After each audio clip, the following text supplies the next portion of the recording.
There we go. All right, guys. Good evening. Good evening. Welcome to All right. Exodus Logistics Learning Center's Dispatcher 101 training for beginners. Training for our ongoing members. How's everybody doing? I'm looking at different names. We got a nice crowd tonight. Let me see some people in here. All right, all right. So I got some new people in here, so I want to do a little back to basics tour of the website kind of thing within the first maybe half an hour or so, just to get the people acclimated who just joined. If you just joined, you enrolled into the ongoing training. 1 month after your enrollment date, you will receive invoices monthly for $19.99. That is to cover the cost of maintaining access to the back office, tools and resources, forms and documents, load boards, things like that. Let me let some people in. I see some people here. I don't even recognize them. I'm gonna let them in anyway. We got some CIA agents coming in here. COINTELPRO. Okay, here we go. All right, government. We'll let them in. We can train the government too. Let's go.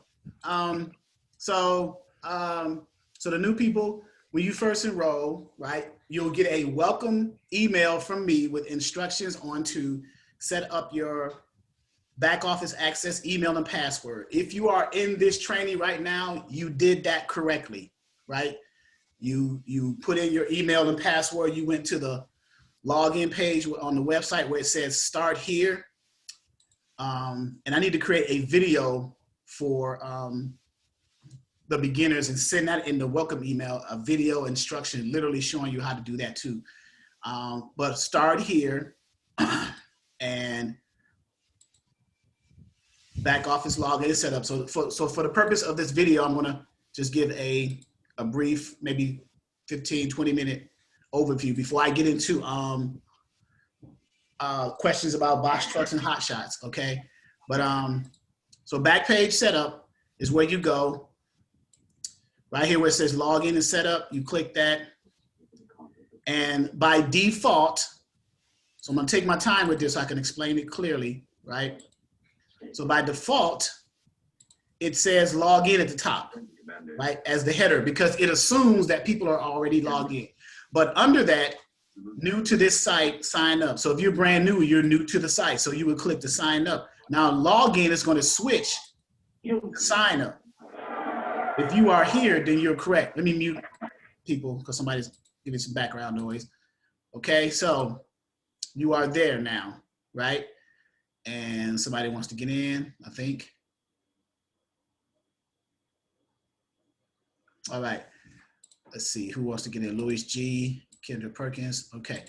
So here's where you will put your email and password and hit sign up, right? When you first enroll, you can either use the same email that you enrolled with when you paid with PayPal or credit or debit card or however you paid, or if you have a business email, you can do that. Use your business email. Whatever one you, as long as you remember and know your email and remember your password, you are fine.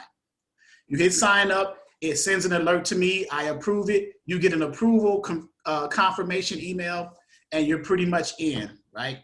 So I'm gonna go to login and do mine. So now once you're logged in, from orientation all the way down, you only need to log in one time. You don't have to log into each page. Once you log in that first time, you can just stay logged in and you will access everything, okay? So here, orientation is the next one. On the orientation page is where you receive your ebooks, 1, 2, 3, and your glossary. You can these are PDFs. You can download them to your local machine so you can always have them in front of you, read through them for basic instructions and terminology. But we go over a lot of the stuff repetitively so you guys can kind of master it, right? That's the whole point of the Dispatcher Training for Beginners 101. It gives you repetitive instruction. So here's where so someone says, well, where do I get my 3 free ebooks in my glossary? So when it's in the orientation page, you watch the orientation video, and right here, which is about 30 minutes, I believe, yeah, 33 minutes.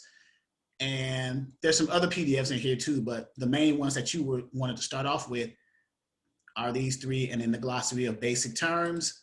Basic generic terms, the common terms you may see starting off as a dispatcher, especially if you have little or no experience as a dispatcher. Some of the basic terms you're going to see and the categories they apply to, okay? So that's there. And you'll see these terms a lot. So you'll hear them a lot. You'll begin to understand what they are and what they mean, but we just kind of define them for you, okay? That's orientation. Next is business setup. Now, I do not help you set up your business, right? But what I do is provide information for that, right? Like annual LLC annual fees for 2020 per state, Secretary of State, LLC filings in the state.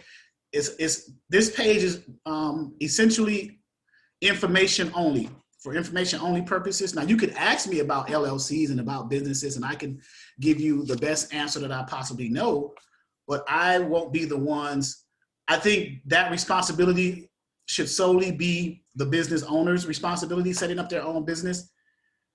Because you get to choose based off of where you live, your locale, your legal structure, whether it's going to be a sole proprietor, LLC, S Corp, C Corp, however you want to structure it, because only you know the level of scalability that you're going to have for your business in the future. You see what I'm saying? You may project that your business may be, it may have some employees down the line, and that you would want to scale that accordingly.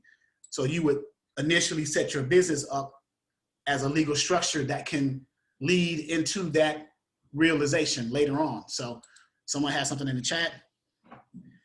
Charles, I recently changed my email. Is there any way I can update email address on file? So Johnny Reyes, so here's my email. I can update my spreadsheet and put your email in the spreadsheet. So you're saying as far as updating your email, as far as to log in to the back office, Johnny?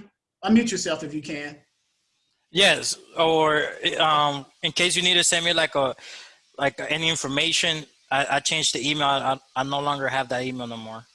So what email are you, but you're using it to log in? It still lets me log in. I'm not sure why, but because I haven't either, because I'm just now hearing this and I haven't deleted it or blocked it. So if I delete it or block it, then I can delete it or block it, and then you can use your new email and go back in there and do the setup. So we'll get with me offline either tonight, later on tonight, or tomorrow. We'll do that change one-on-one. Okay. Okay. Thank you. All right. But I put my email there for you guys. And yeah, from the beginning, let me put my phone number here. Because I'm doing a generic basic tour for those people who are new, just came on. This is a recording. Okay. So we want business setup. Next is module 1. Modules 1 through 4 is pretty much the meat of the training. Module 1 is carrier acquisition, or getting a carrier under a dispatcher agreement and profile. So you cannot be a dispatcher unless you have a carrier to dispatch for, right?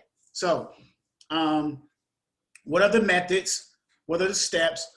What equipment types do you focus on? What's the dispatcher agreement? What's the profile sheet? What are the other documents involved in that process, getting into your dispatching company? And if you guys have any questions as I'm going through this to further explain it or break it down for you even further that you don't understand, unmute yourself, let me know. We can cover it as we go, okay? I love interactive training, that's fine. So again, carrier acquisition is module 1. We go over the dispatch agreement, the profile, which is the 2 main documents that you need starting out, because this is what you send to your carrier. How do you get carriers? What are the techniques to get carriers, right? Visiting truck stops, cold calling, text blast, email campaigns, word of mouth. You may know someone who's in the transportation industry that knows a carrier that may need a dispatcher. So there's several ways. Marketing campaigns, LinkedIn, Facebook ads, YouTube, Instagram. So however way you feel that's pertinent for your business, use it, right? So let me see, someone had something in the chat here. Oh, they're just saying hello, okay. So in carrier acquisition, so I'm going to go through each one a little bit high level and then come back, circle back to it so I can break it down, okay? So carrier acquisitions, that module 2 is everything dealing with load boards. In module 2 is where you get your logins for the load boards that we have. Right here where it says load board logins, okay? You may want to consider downloading this PDF to your local machine on your desktop so you can always have the email, the username, and passwords for all the load boards that we have access or available to you in the back office, okay? And they are, if you click this image right here, you see this chat, somebody saying, good evening, okay. 123 load board, DAT, Truckers Edge, Direct Freight Services, Truckers Path or Truckloads, Next Load, A1 Freight Matching, Free Freight Search, and DOF. That's about 7. I am considering re-adding Internet Truck Stop, although it may be a one user license, one of those log in, kick me out kind of things, but it's still a good load board. And Trucking Planet. That's another one I'm adding. So I'm doing a lifetime membership of Trucking Planet. That's $249 for a lifetime membership. The Internet Truck Stop version that I saw, the basic is $39 a month. The Pro or the Advanced is $125, and then the Pro is $149 a month. So as a matter of fact, let me show you the features of that I may be adding so you guys can get an idea of what to expect if it does come back here, okay? Giving you a glimpse of load. So for those of you who don't know what a load board is and what the purpose of the load board is, so I need to remember that I'm talking to individuals who may or may not know about the transportation industry. So I got to keep that in mind, all right? As an instructor, you want to make sure that you cover all bases. So a load board is software that brokers or shippers put the loads on their freight that they're trying to move and pay for, and then the carriers go to those load boards and look for those loads based off of where they're located, origin, and where they're going to the destination, the type of equipment, the rate of the load, and things like that. And I'm gonna open up a load board and give you an example of one and navigate it, ask someone where they are, and we can go through that process. But that is a load board. Load boards vary based off of the various features of them, what they can provide for the visitor to that site. 3 of the common load boards, or the most popular ones, are DAT, D-A-T, which stands for Dial a Truck, 123 load board, which we have, DAT, which we have, and Internet Truck Stop, which we are considering reposting on this portal, okay? Those are the 3 popular ones, DAT. And with DAT, there are various versions of DAT, DAT Express, DAT Pro, DAT Truckers Edge, DAT Power. Each one of those offer various different features over the other one. That's what warrants the different monthly prices being higher than the next, okay? So this is the area where you would look for your username and passwords for the load boards, okay? And I was gonna show you truck stop, but I'll come back to that too. So module 3, booking the load. So after you get a carrier, module 1, and you do all the paperwork required to get the carrier, dispatch agreement, profile, all the other documents you need returned by the carrier to you, copies of their MC authority. Matter of fact, for the new people, you of course you may not know this, but what 4 documents, or what 3, possibly 4 documents, for those of you who have been in here for a while or have been studying, when you get your dispatcher agreement and your profile returned to you from the carrier to start booking loads for them, what other documents do you need in addition to that? Anyone? The MC authority. Your W-9, NOA, and COI. Okay, so you threw out a lot of, Ms. Mingo, you threw out a lot of abbreviations for them. Can you break those down? Certificate of insurance. Okay. The MC authority. Okay. Carrier authority number. W-9 and notice of assignment. Notice of assignment. So the W-9, you need a copy of the carrier's W-9 in your possession for your dispatching company, because that shows that your carrier has a business. They have an EIN number that's associated with their business, number 1. Number 2, the certificate of insurance, or the MC authority MC Authority should have been number 1, but I just said W-9. The MC Authority, or the motor, MC stands for motor carrier. Motor carrier authority, right? There are 4 types of motor carrier authorities for carriers or truck drivers or owner operators. There are 2 types for brokers, okay? So the 2 types for brokers, let me cover those. The 2 types for brokers are broker of property and broker of household goods. So now that you know that, let's circle back to the carriers. The 4 types of motor carrier authorities are the common carrier, contract carrier, passenger carrier, and HHG, household goods. The carriers that you are focusing on obviously are the common carriers. They can move general freight all over the country. Now there are 2 concepts in a motor carrier, whether that person can stay within their state or cross state lines. What are those 2 terms called? Intra and inter. Intra. So what's the difference? What's intra? Define that, please. Intrastate is in their state only. Interstate is in all 50 states. Okay, so if you have a common carrier intrastate authority, what does that mean? And only in that state. Okay, and if you have a common carrier interstate, I-N-T-E-R, what does that mean? They can go anywhere. They can go anywhere. They can cross state lines. Exactly. All right. So I just wanted to break it down because I got people who just joined literally today, about 5 or 6 people, and I wanted to just go through the process high level before. Ms. Migo, I'm going to circle back to you about your questions. I just want to cover the bases. So now on module 3, we go into detail about booking and load, the process of booking and load. So once you get your carrier under it, oh, I'm sorry. Let me break down the other documents. I apologize. Let me circle back. So I did W-9. We did the MC Authority. We just covered that.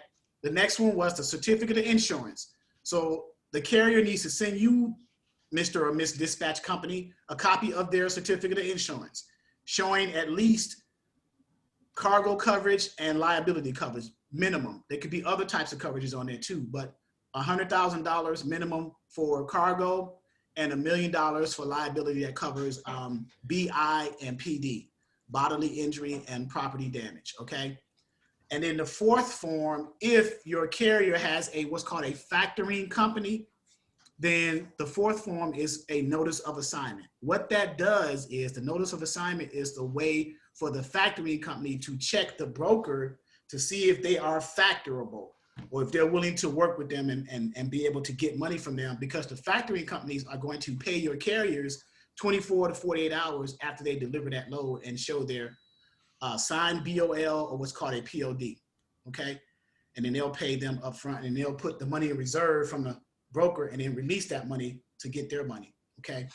So those are the 4 documents you need to be returned to you in your dispatching company, along with the dispatcher agreement and the profile sheet. So what is go ahead. Not to cut you off, man, but let me ask you a question. So the certification, the certificate of insurance for the carrier, those numbers, those amounts that you gave, are they standard numbers? Or can they be different? I mean,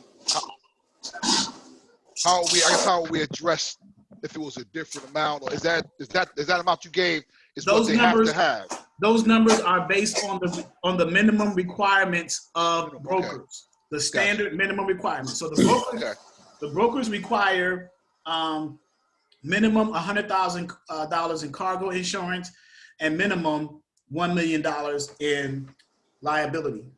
Now, the carrier's insurance company, like for example, Progressive, their minimums is only $750,000.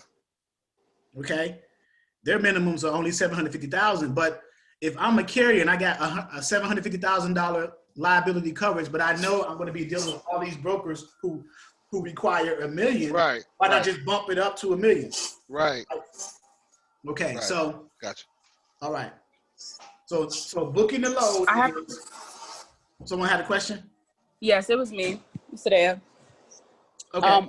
My question was, so do we tell the carrier, like, hey, I suggest that you up your insurance so that, you have a better chance of getting a load?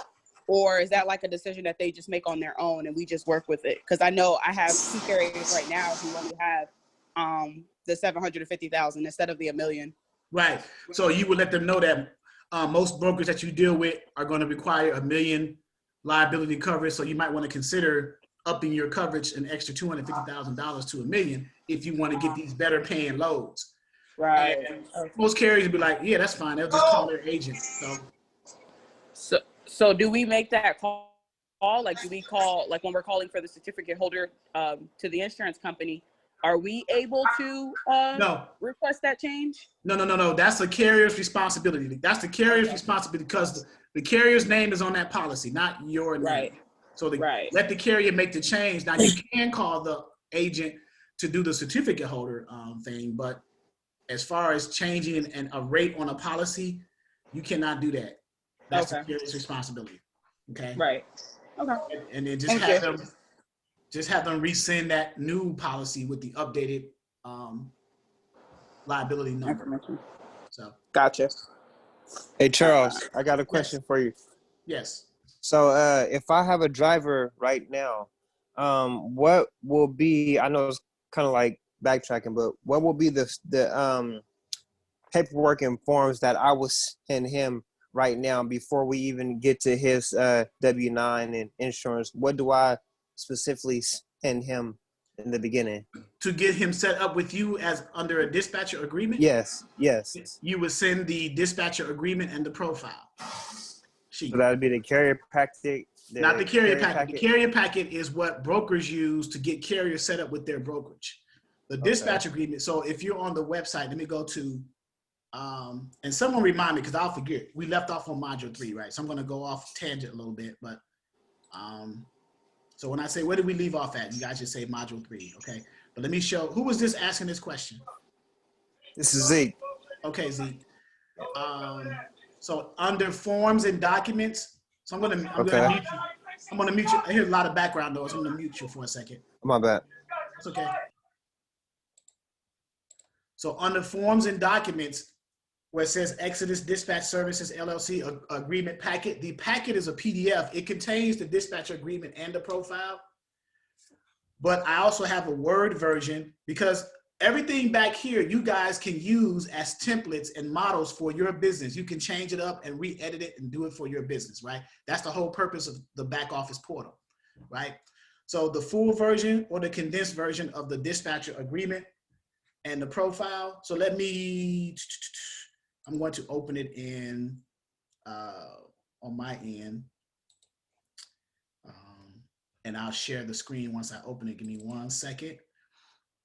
Because this is the initial paperwork that you are going to send the carrier to get them set up with your dispatching business. This is the first thing that you were saying. And then in the body of the email, you could just say, by the way, when you return, or in no uncertain terms, by the way, when you return the dispatcher agreement and profile, I also need copies of this, and this, those 4 documents that we just said, MC, COI, W-9, and NOA, okay? So let me share this screen and, okay, you guys see the screen? You see that screen? Got What's it. it? Yes, Yeah. sir. Okay, so this is a Word version of a condensed dispatcher agreement as an example for you guys to follow. You can change all the information that I have. This is just data in here. You can change it to match your number. So where it says Exodus Dispatch, you can call it whatever your company name is. Office number, you can put your office number. Business email, you can put your business email. And then just follow the examples, right? Dispatch agreement in here, whatever you charge, you may not charge 8%. You may charge 10% per load. You may charge a flat rate. So as a dispatcher, you have the option to charge either a flat rate for the week or a range of percentages per load. And the range of percentages per load is between 5 and 10. That's the going rate. All right. This is the agreement. Limited power of attorney. Don't let this scare you. All this is the carriers telling you or giving you permission to sign their name on the carrier packets when you get them onboarded with a broker, and to sign the rate confirmations for them because they're too busy driving. They're not going to have time to do all this administrative back office work. So the limited power of attorney that's why it's limited. You only are allowed to fill out the carrier packets and the rate confirmations on the carrier's behalf. Someone called me earlier in the week or late last week, and asked me, well, when we sign the carrier packets and the rate confirmation, do we sign our names? No, you do not. You sign the carrier's information, because it's an agreement between the broker and the carrier, not the broker and the dispatcher, right? So if you were to sign your dispatching name on a broker carrier agreement, you just eliminated the carrier from that whole process. So, and now you got to go out and rent a truck and go make sure you pick that load up, because now you're driving it. So, but that's it there. Carrier profile. So this is 3 pages right here. So this is the dispatch agreement. This is condensed, 2 pages dispatch agreement. It could be larger. I'm just giving you an example.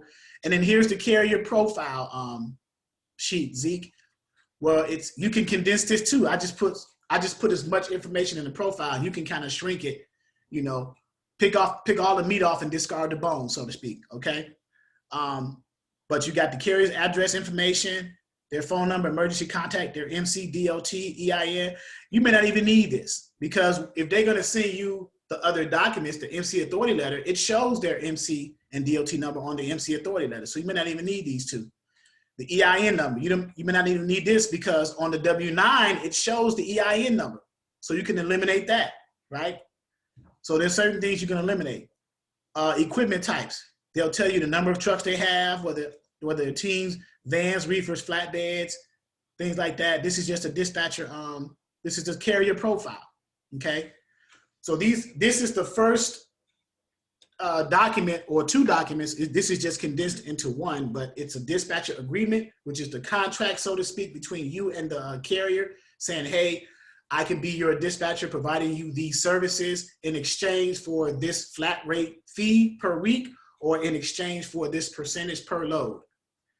So the carrier fills out the dispatch agreement, and then on the profile sheet, the carrier is listing on the profile sheet how they want to run, where they want to go, how far they want to drive, how much weight they're going to haul on their trailer, how much cents per mile they're willing to move that truck under, right? So they're giving you as much detail in their profile as possible. So when you go to a load board to look for a load, you are catering your load search according to the information you receive from your carrier in the profile, okay? Are these good to have with you, like when you go to a truck stop and you get a trucker or carrier who probably want to sign up? Are they That's good? a great idea. Yeah, if you got a physical copy right there, yeah, you can hand it out. You can hand out business cards and flyers with your website, and they can download it, or you can say, I can email it to you. But if you go there prepared, like with a little file folder, and you got about 10 dispatch agreements, you may not give all 10, but you got them. Right, okay. And if you live near a truck stop and you can go out there, make sure you get the permission from the management at the location. I had a case where a person went onto the truck stop and was just out there just passing out stuff without getting okay. Managers came out there running, what the hell is you doing on my property? Get out here. So there's a level of respect, right? You just don't want to show up on that's like somebody walking in your grass and just start doing something that you have no earthly idea what they're doing. Number 1, what is you doing on my property? Number 2, what are you doing? It's the same concept, right? So it's all about respect when it comes to that. Respect take you a long way. Thank you. So yeah. So that's the dispatcher agreement and profile. This is where you get started under module 1, carrier acquisition. You have to get a carrier to send you back a dispatcher agreement and a profile sheet in order to start working with them. In addition to them sending this back to you, they need to send you copies of their documents that they use all the time, because prior to them meeting you, or prior to you contacting them and talking to them, they were booking loads before then, right? Unless they're brand new. So they know the process. So they have copies of a W-9 because they've sent it to the brokers. They have their MC authority letter because they've sent it to brokers. They have their certificate of insurance. They sent it to brokers, NOA form. So when you ask them for copies of these, they know exactly what you're talking about.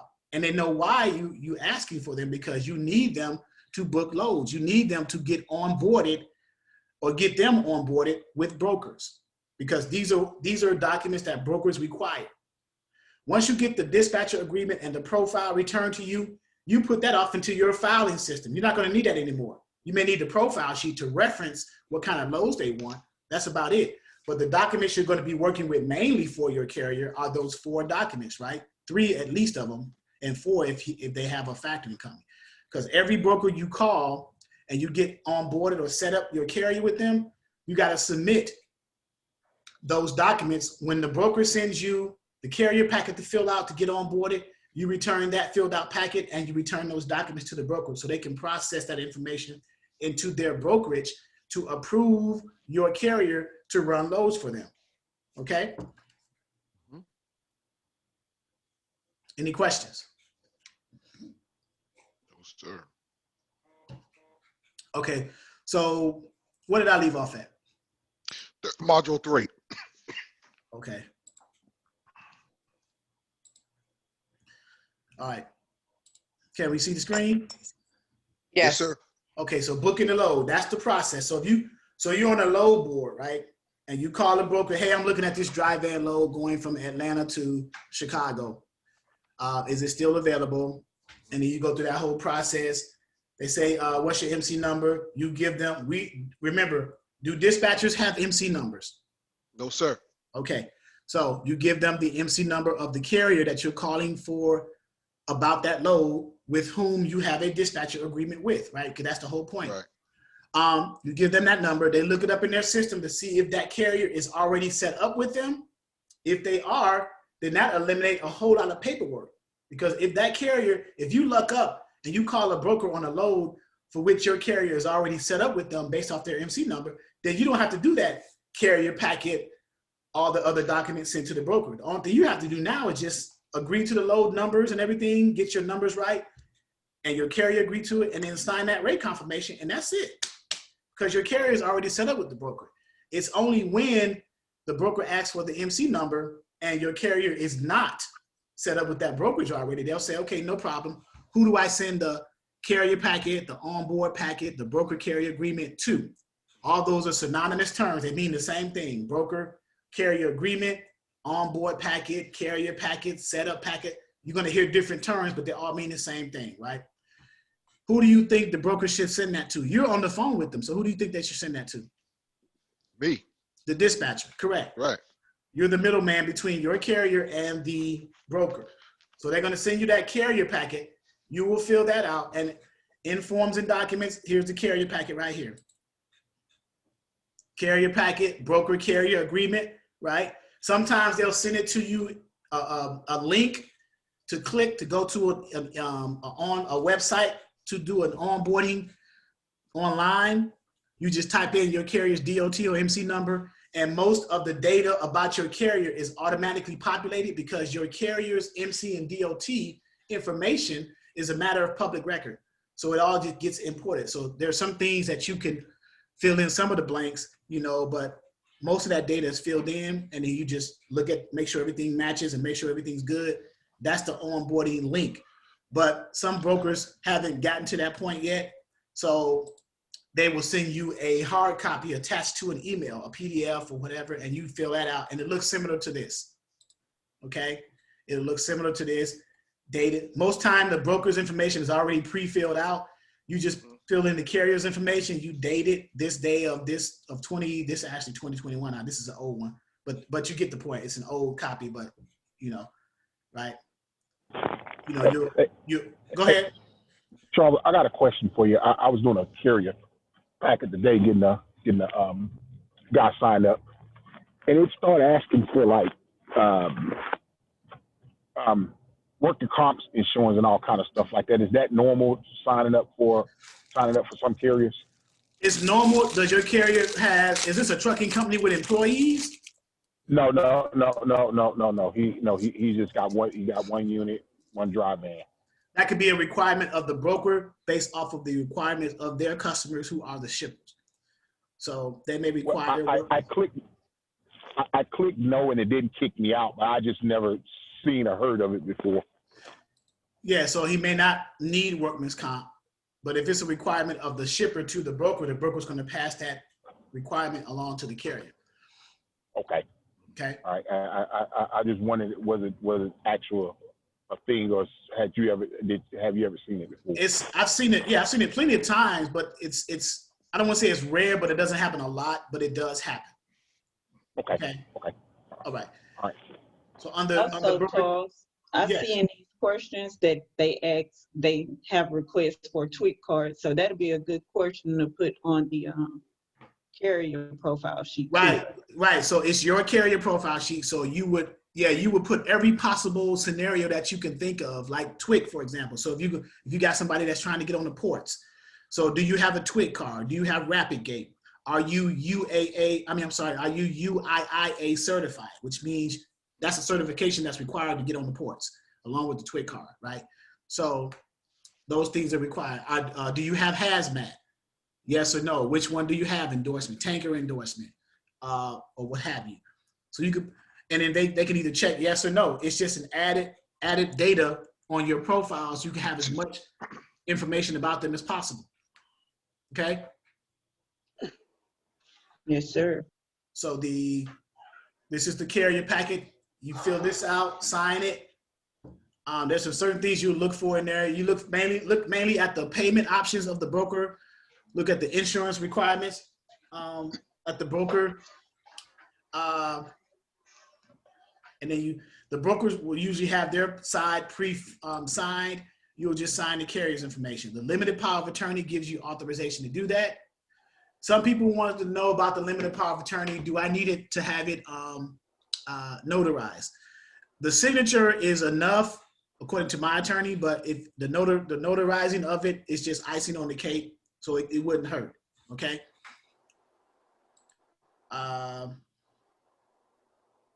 Yes, this, Ty just asked, will this video be on site for me to go back and view? Yes, every video on every training that I do is recorded, and it is in the back office under training videos for that particular month and that day. I got them grouped by month, so there's 12 months.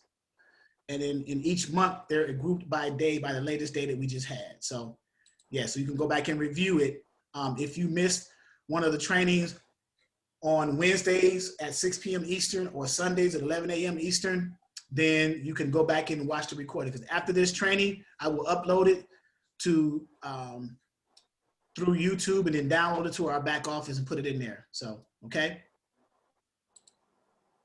All right, so we did the broker carrier agreement. Charles, I have a really quick question. Yes, ma'am. So I'm based out of California, which is like the 3-hour difference from like Eastern time. And I've been having a really difficult time on knowing what time to get on the load board. So I wake up at 3 a.m. Because I know Eastern time it's 6 o'clock. But what is your recommendation for I would wake like up the at, earliest we should be on the load board? for you, I would say 6 a.m. because that's 9 o'clock Eastern time. Right. Okay. Yeah, 6 a.m. So get you 3 extra hours of sleep. Yeah.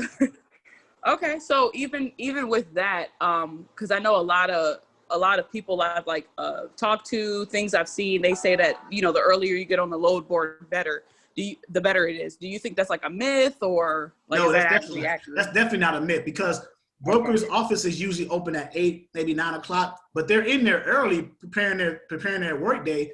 So they may be Right. posting loads early too. So maybe instead of 6 o'clock, maybe do 5 o'clock Right.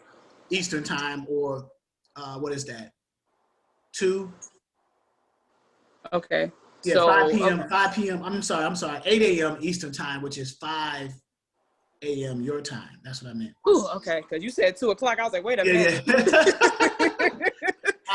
I keep forgetting. So, but yeah. It's okay. All right. Thank you. So 8 a.m. that they're in the office, but 9 a.m. their office is officially open. So 8 a.m. so between 8 and 9, they're either putting something new on a load board, getting prepared as a broker.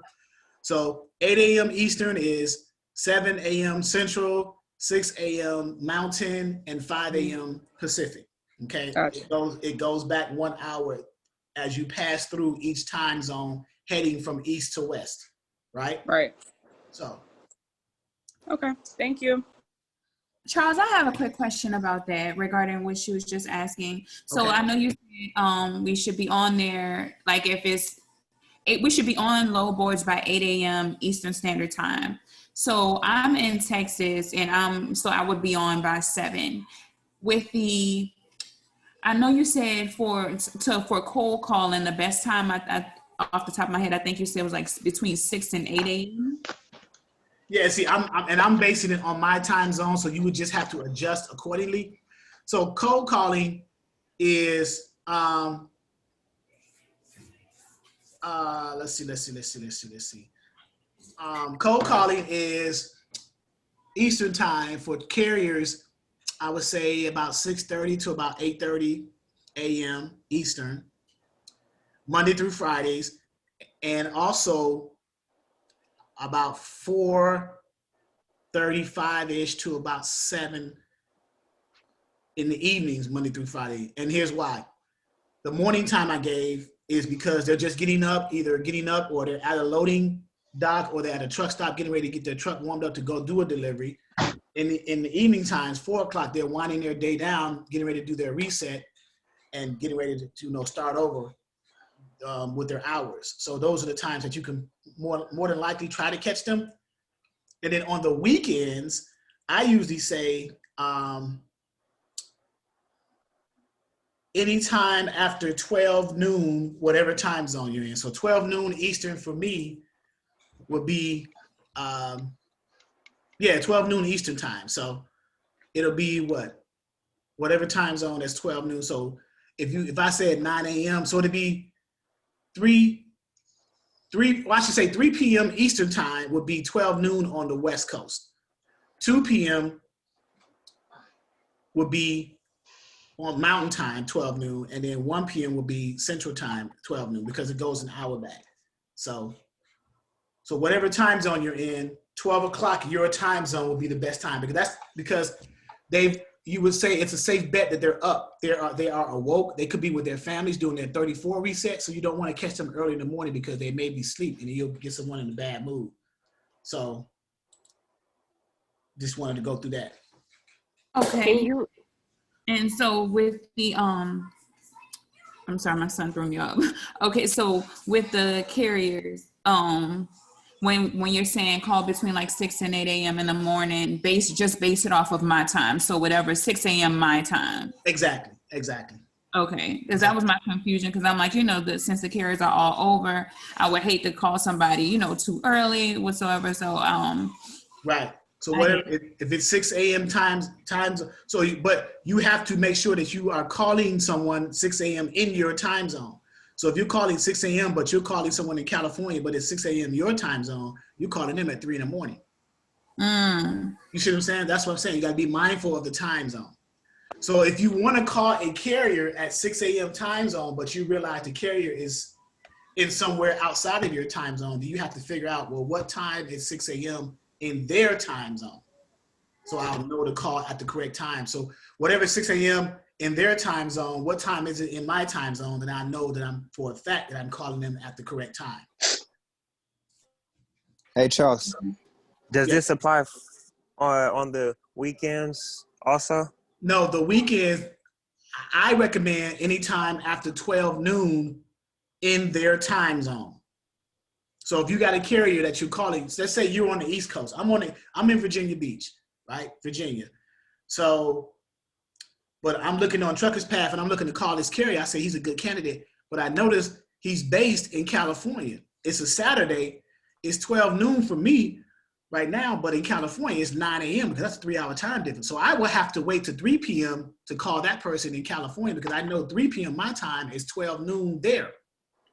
You see what I'm saying? But yeah, gotcha. Yeah, so when you're calling the carrier, you want to be mindful of the time zone and where they are located. So it's best if you want to stay true to it, just if you can target carriers in your time zone, then you will call them at the correct time because they're in your time zone, you're in that time zone, everything is okay, right? Can you repeat the time?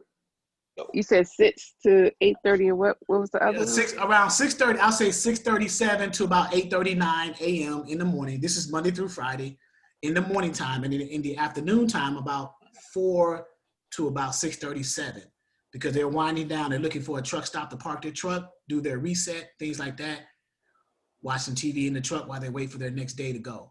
So thank you.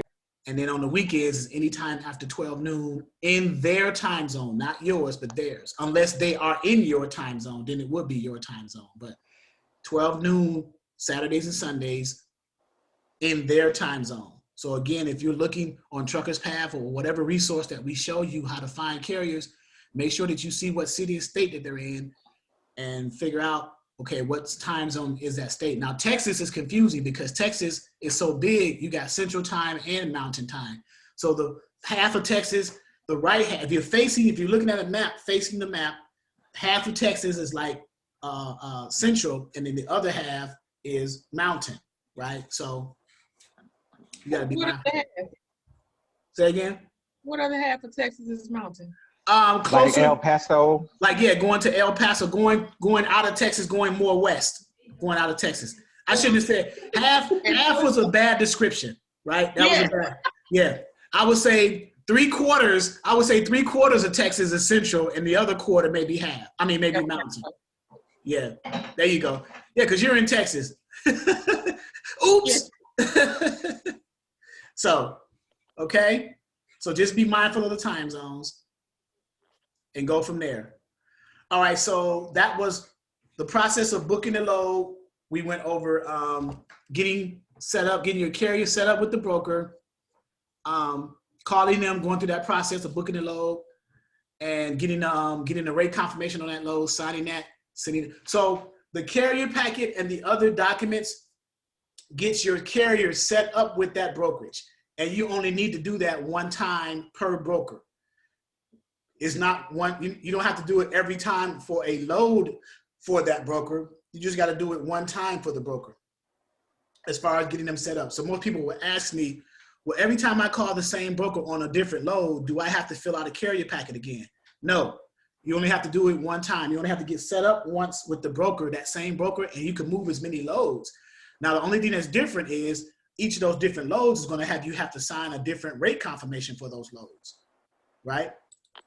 That's the difference. All right, Michael Williams got 2 questions. Yeah. First question. It's been really difficult to book a load today and yesterday, and I was just wondering if is it like a seasonal change? Like, are we about to experience like some type of load time with everything that's going on, or is it just sporadic coincidence?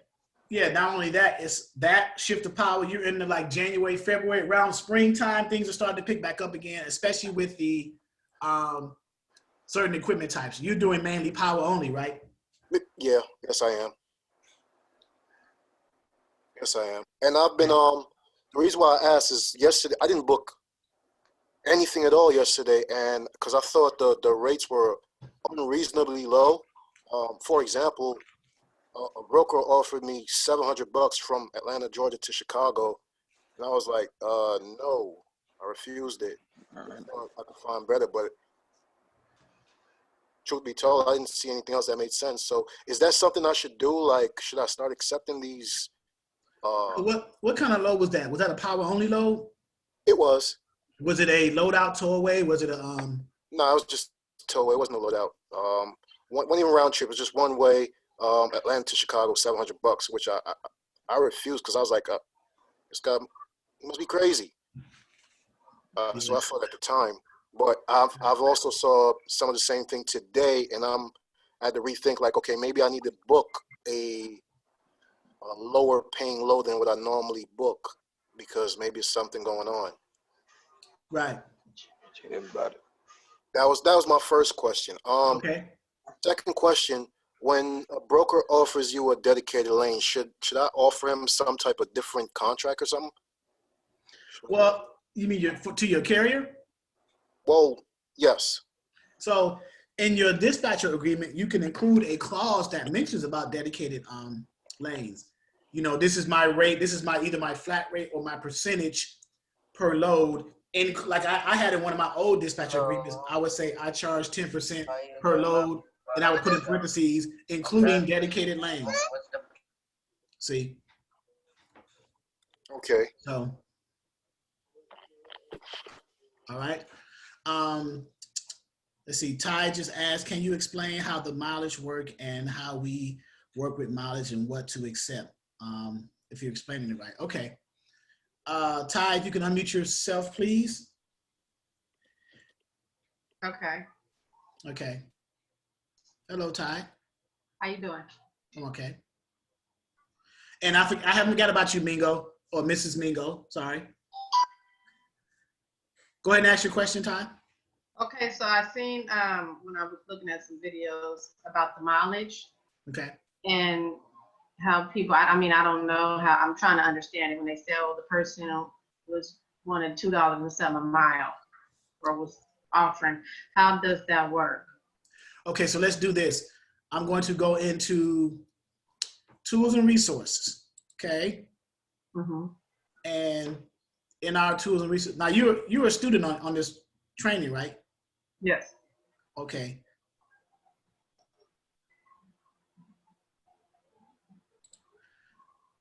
Tools and resources. I'm gonna use the DAT trend lines because we train initially for the 3 major equipment types: dry vans, flatbeds, and reefers. So I'm bringing up a resource that shows the spot market rates, cents per mile, for each of those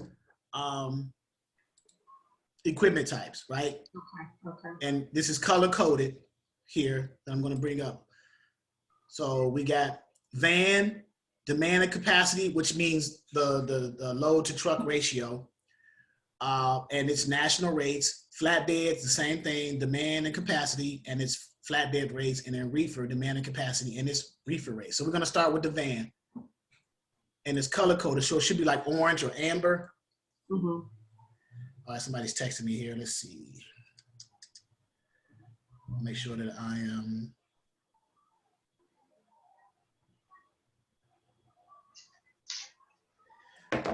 So if you notice, can you see that? Yes. So for a dry van, a 53-foot dry van, now these numbers, they're grouped in zones, right? So here's the northeast zone, and each zone contains a certain number of states, or a certain amount of states. So you got New York, Maine, Massachusetts, Connecticut, things like that. So $2.20 per mile on average, spot market rates for a dry van in the northeast zone. That's how you, okay? This is the southeast zone and all the states that are in the southeast zone. $2.34 per mile on average, spot market rate for the southeast zone. Atlanta, Florida, South Carolina, North Carolina, Virginia. This is the Midwest zone. All the states in the Midwest, on average, you're getting $2.76 per mile. This is the Southwest zone. Of course, Texas is the major state in the Southwest zone. You got New Mexico right here. And maybe, I think, Alabama or Louisiana, one of those, whatever neighboring state to the east of Texas is. I think it's Louisiana or Alabama, probably Louisiana. $2.27 per mile. And then you have the West zone, all the states in the West, okay? Okay. Cents per mile, spot market rate, national van rates. So if you go to the next one, which is flatbed, national rates is going to change color. Remember, it's color coded. So you still got the same zones. The numbers change a little bit.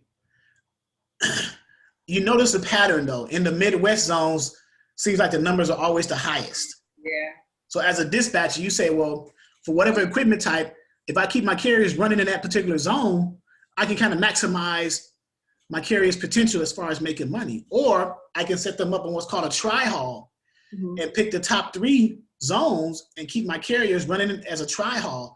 You know, maybe from Ohio down to Atlanta over to Houston, back up to Ohio, like a tri-haul setup, right? 3 different loads in a week and a half time frame.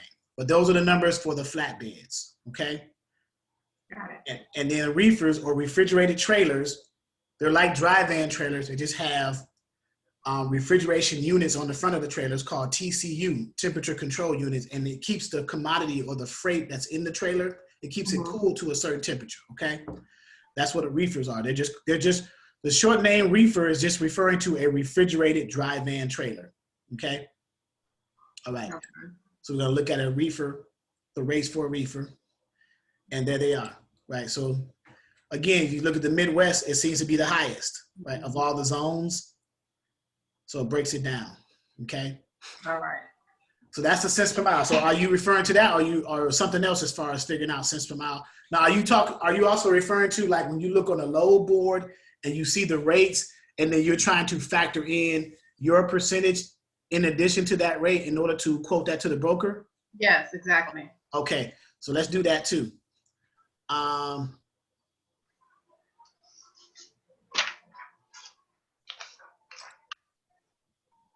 So let's go to a load board. Okay, I got some hands raised. Who got their hands up? It's me.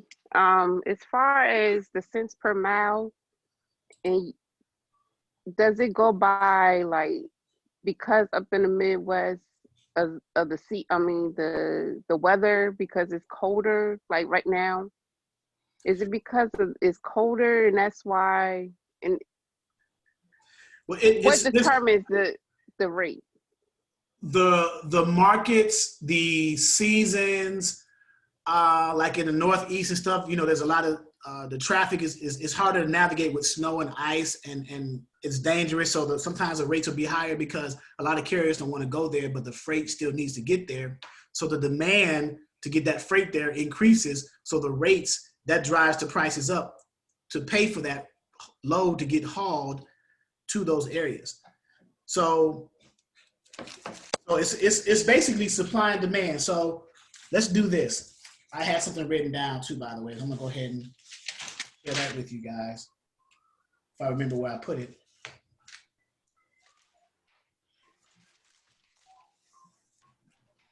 All right, let me grab this over here. So what drives the rates, right? The higher rates. So the more loads, if you got more loads than trucks out there, right? If you got more loads available, more brokers are offering loads, but you got less trucks, then what does that do to the rates? It drives the rates up, right? The rates are higher. You think of supply and demand. You got more loads available, but less trucks, the rates are higher.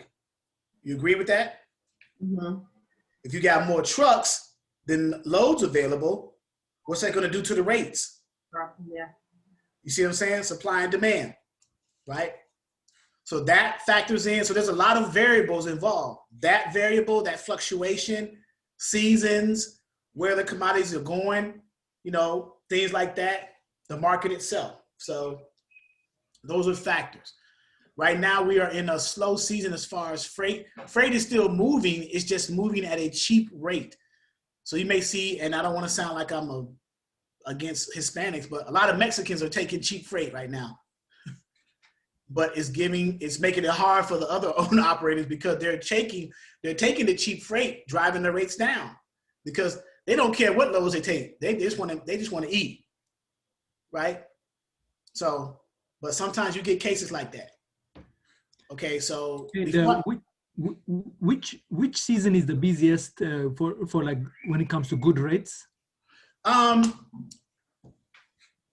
holiday seasons like Christmas and Thanksgiving, and then springtime towards the summer. You got the produce season starting to kick back in whatever areas of the country that has produce, like in Florida, California, the Midwest areas, whatever areas that produce produce. Those seasons every year, they kick back in because they have to get that stuff out. So it's going to take it's mid-January now. I would say around mid-February, it's going to kick back up. So if you can coast through this slow season with some steady freight, once that busy season kicks back in, you should be fine. Unless you get set up on some dedicated runs with direct shippers. A dedicated run is, someone asked that question earlier, dedicated lanes. That's a lane that your carrier will always know where they're going. The pickup, the origin, and the destination is set. It's a fixed origin and destination. You don't have to look.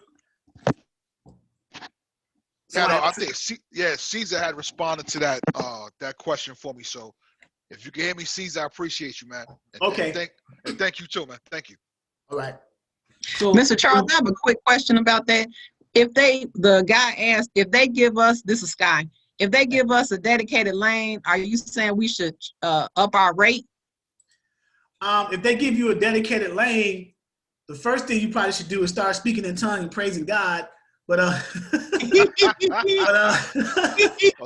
like that.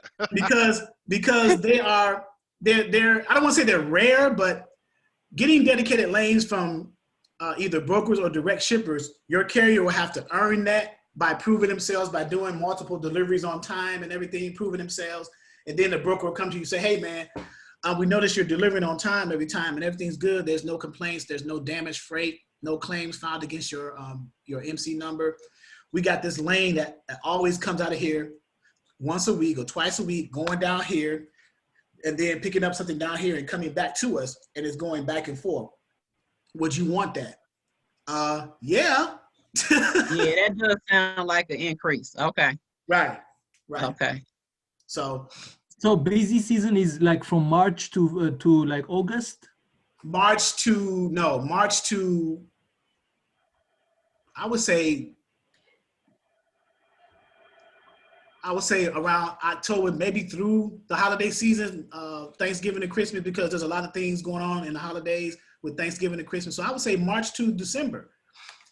Okay. And right now, from the end of December after Christmas through January and mid-February, early March, it slows down. But for the money you make it over March through December, hopefully carriers are stacking their money up to last them through that slow January and February. For those only 2 months, you should stack all your money up for the longer months, right? To kind of float through that, right? If you are a smart carrier, that's what you would do, especially if you've been driving for years and you know the seasons and you know this stuff happens.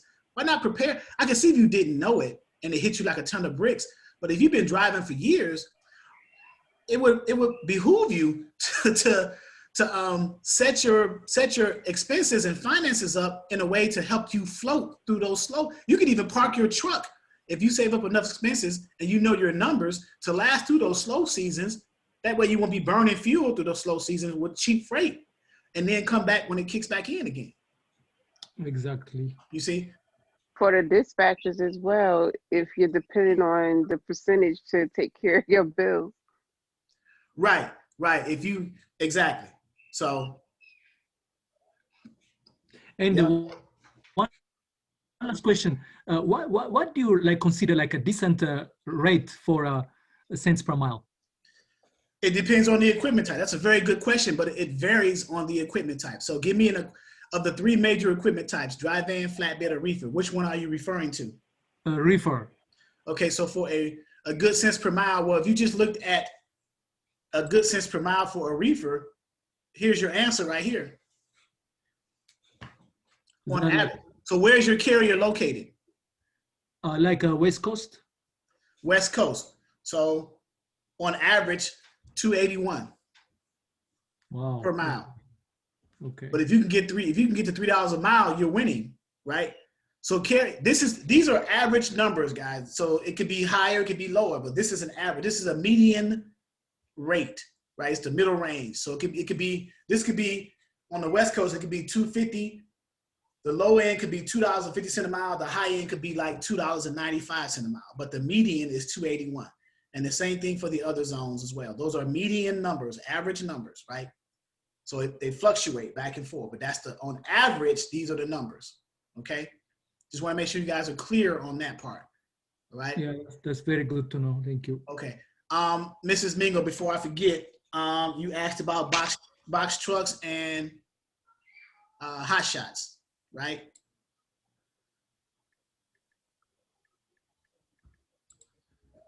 Hopefully, Mrs. Mingo, are you still here?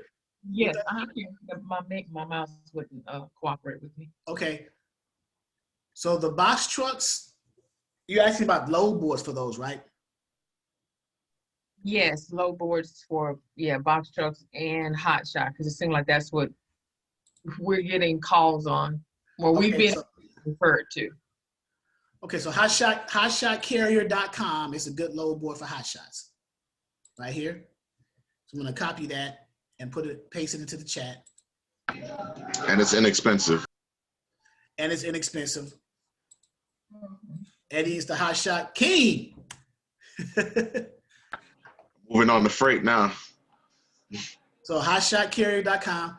Now with the box trucks, you got a little work to do. I can give you two load boards, but you don't look at the load boards as far as getting the rates off of them and calling the broker. You have to bid on these loads. and then you win the bid not by the lowest price, but you win the bid on the box truck, sprinter van, cargo van. You win the bid based off of how soon your carrier or whatever carrier can get to that location to pick that load up. It's not by, so I can have a high number load, but if I can get there in 15 minutes, it'll beat somebody with a low number load who gets there in an hour. I can win it. You understand what I'm saying? Yeah. Okay, so the two load boards for that is My Virtual Fleet, and you can call it, set up a Zoom call with the owner of that one.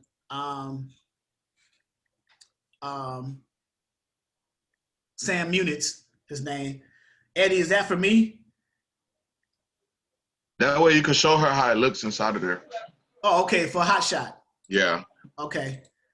All right. So Hot Shot carriers, I gotta log in. I'm about to put this on. Hey, gotta contribute something to the team. Okay, so I'm gonna log into Hot Shot carriers for you, Mrs. Mingo. And the second load board for box trucks is called Selectus. So the first one is My Virtual Fleet. Selectus is expensive. I highly recommend not getting involved with Selectus unless you are a big time drug dealer moving weight. You might not be able to afford it. But you got a couple packs, you moving across country, you might be able to afford it. But right now, because it costs $5,000 to initially set up and $350 a month to maintain subscription. Wow. I hope you guys heard that correctly. Why? Why is so? Because it's actually $500 a month. Oh, yeah, there you go. I was off $150. So $500 a month. So someone must have called and actually spoke to a representative over there. Selectus it's a powerful load board, but again, you got to bid on it. But it has a bunch of box truck loads, sprinter van, cargo, and it has some regular equipment type loads too. But it's just so it's real robust. But you're paying for that service. I mean, really. So unless you start to get real big with your business and you focus on those type of equipment types and you can afford that, now if you buy it, of course you could write it off as a business expense, later on and then lower your taxable income and all that stuff. But that still ain't gonna matter because you still spent $5,000. So really, but there you go. So could we use DAT? You can use DAT, but you won't get as many loads results from DAT as you would from a load board that specializes in that specific equipment type. You see, but you can use DAT and then just change your search criteria to like length, 26 feet, weight, 9,900 pounds, right? So, because if it's a non-CDL box truck, 10,000 pounds or less, so you just edit the weight, the specifications of it to put it in there. And I'll show you, I'll give you an example of that in a second too. So those two, so let's go back to Hot Shot carriers. And because you're in Texas, so this should be relatively, where is the login?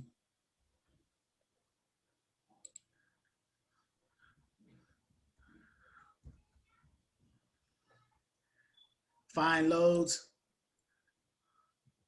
No, click loads at the top. And then click members login. Got you. All right, so do I still got my login? Let me check. Okay, I don't. I must have stopped my, oh yeah, I did, because I remember this had step deck carrier, load solutions. Load solutions is actually good, especially for finding shippers. So let me put yours in.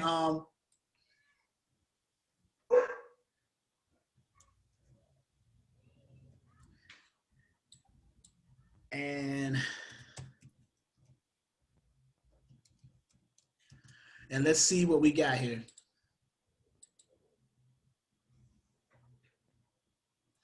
All right, so So you're in Texas, right? So I think it's in alphabetical order based off the state, right? Yeah, you don't really got to do much in here. You could just scroll down to Texas and. Or can't you just select the state too right here? Yeah, I just scroll down to the bottom because it's almost like a spreadsheet.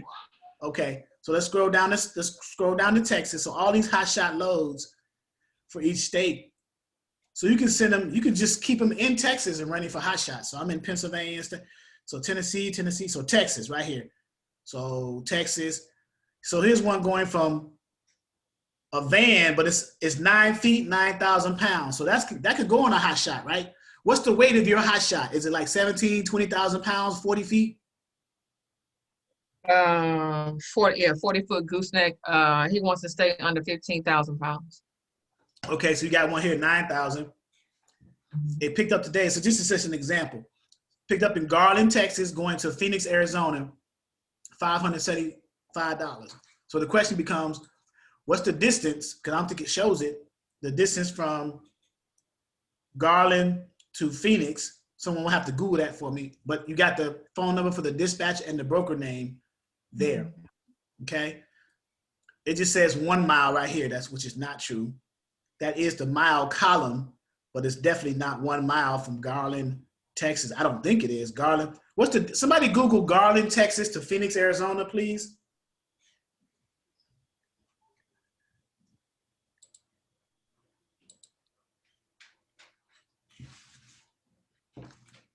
It's 1,000 miles and 1,081 miles. Okay, so with that, then you would have to add another, because that's a partial there. You have to add another piece on there to kind of make your money, right? Now, hopefully the 9 feet is not like so many feet wide where you can put another one right on the side of it, because you got 40 feet of trailer space. You got 31 feet. You got a 40-foot trailer, right, Miss Wingo? Yes.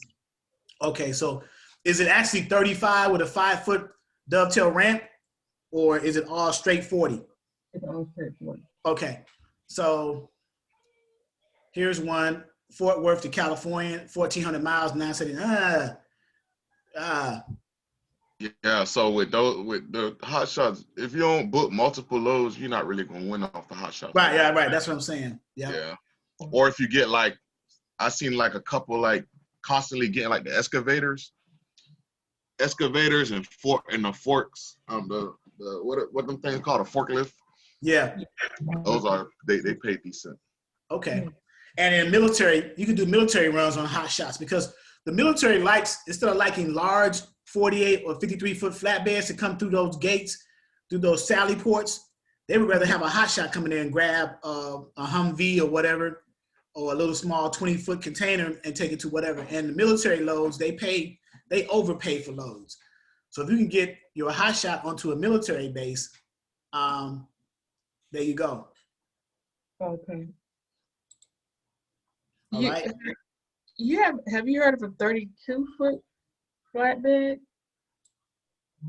A 32-foot flatbed would be considered a hot shot.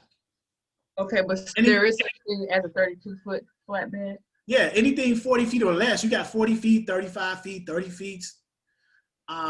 Sometimes the dovetail ramp you may have a 2-foot dovetail ramp. That's what makes it 32 feet. It may be 30 feet in length, but with the 2-foot ramp, then sometimes you got a 5-foot ramp that goes out longer in case you want to roll up there with cars and stuff. So, yeah. Okay. Yeah. Someone called about that, and I was like, okay. All right. Okay. All right. Is it easy to get backhaul? The carrier needs special docks for military access. Yes, carriers do need special docks for military access. Twit card, mainly, Rapid Gate, any credentials that's required. The broker will let you, if you got a military broker, they're going to tell you what the requirements are to get on base. Sometimes you can just get on base with an escort. It depends on the security level of that base. They can just come to the gate and escort you, whoever that CO is or whoever the under person of the CO. They can just escort you, or whoever's in charge of the, what is that? The DLA department, Defense Logistics, DLA. So they can do that too. So I'm getting old. I'm forgetting a lot of stuff. So, yeah. So I'm keeping your login, by the way, Eddie. Thank you. Oh, no, you're good. No problem. Well, because this is also good for Load Solutions, right? Have you used Load Solutions on it, Eddie? Yeah, I go through it. I haven't really booked the load off there, but I go in it. I go in it though. Yeah, It Load actually Solutions. got more than load. It got something else too, like that freight terminal. Yeah, it got freight terminal. It has step deck carriers. It has how to get your carrier authority, how to get your broker authority. There's a bunch of resources on here. So, okay. Let's see what else. Let me do some Q&A right now. It's 20 after 7, so we can do Q&A. Some people coming in late, like we started early. Also, one last thing, I had to turn down, well, I guess I did. The one the hazmat that I was telling you about, I emailed you or texted you about. Okay. Yeah, I was told that not too many carriers run around with tankers. So I would have to go through like a tanker company. Right, a carrier company that has tanker endorsed drivers. Yes, yeah, right. Yeah. Oh yeah, Ty, you still on here? I'm gonna log into this load board and show you the rates per mile concept and adding your rate on top of that. Yes. Okay, where are you? All right.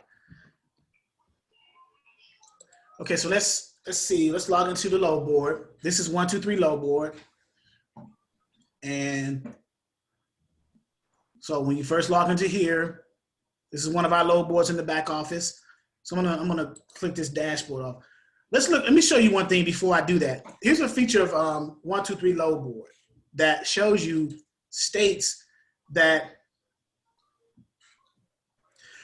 before Q&A, where does one go to buy chains and binders?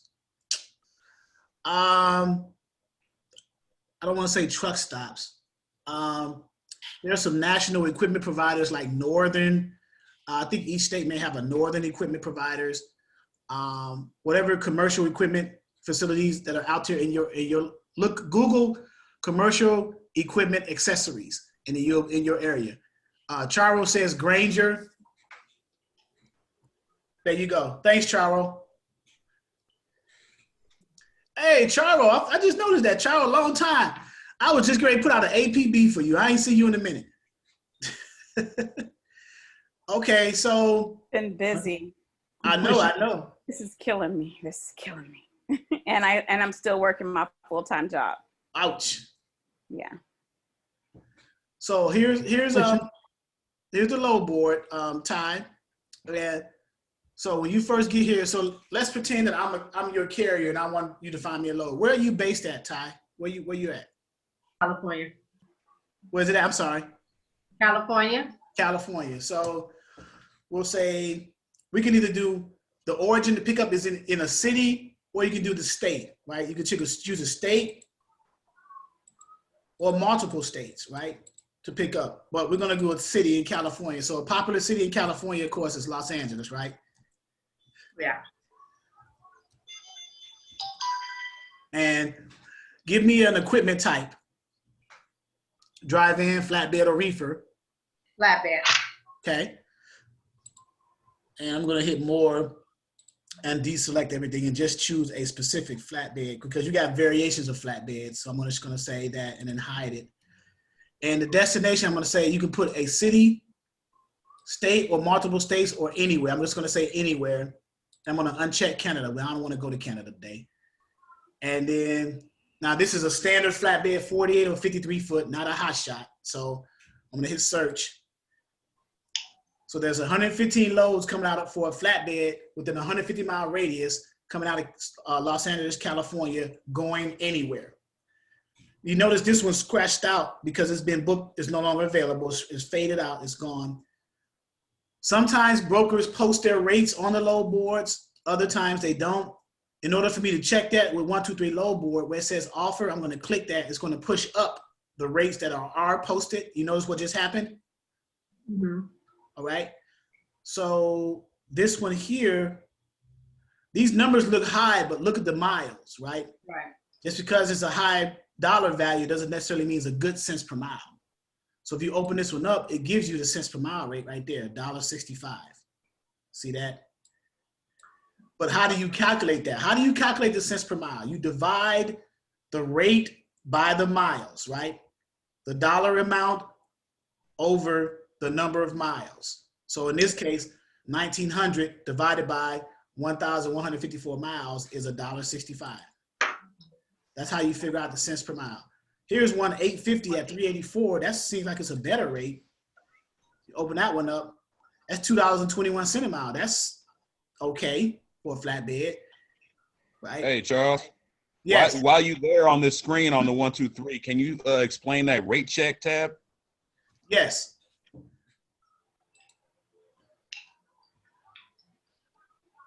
It's just a more granular calculation for you.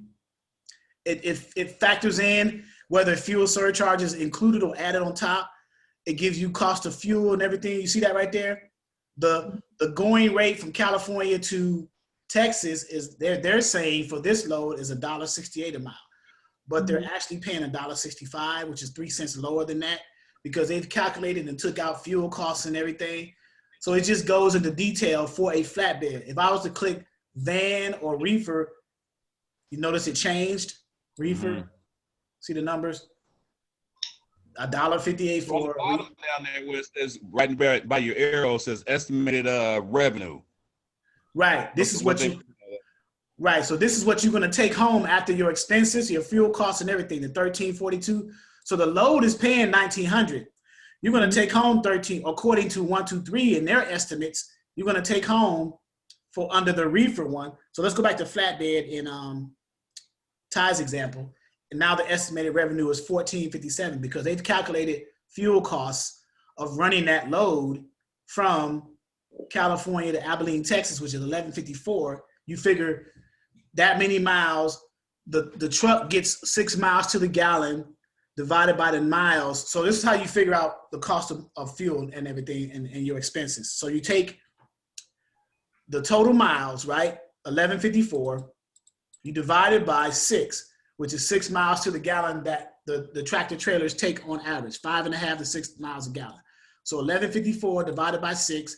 So that's going to give you 192.3 gallons of diesel fuel you're going to need to run that 1,154 mile trip. You see what I did? I'll repeat it if you didn't. One more time. Okay, so, and you do this in every scenario. You got fixed numbers, you got fixed costs, you got variable costs, right? Fuel is a variable cost. Why is it a variable cost? Because you're driving different miles on different loads. You're not driving the same miles unless it's a dedicated run. Then you know where you're always going, you know where you're always coming back. But different loads have different miles for that load. So that's a variable cost. It is a cost, but it's variable. It varies on the different miles, right? So in this case, to figure out your numbers, you know that tractor trailers get 6 miles to the gallon. That's fixed. So how to figure out your fuel costs, you take the total miles of a particular trip, in this case, Tecate,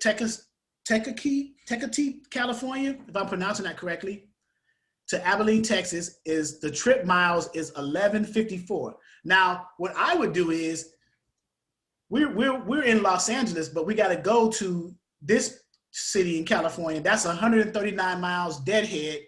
So I would factor that into the total miles because it's over 100, right? So I'm going to add 139 to 154 and get a new total mile because I didn't include deadhead, but I need to figure out my real fuel costs because whether you're driving loaded or empty, you're still burning fuel. Right. Everybody agree with that? Yeah. Okay. Yeah, definitely.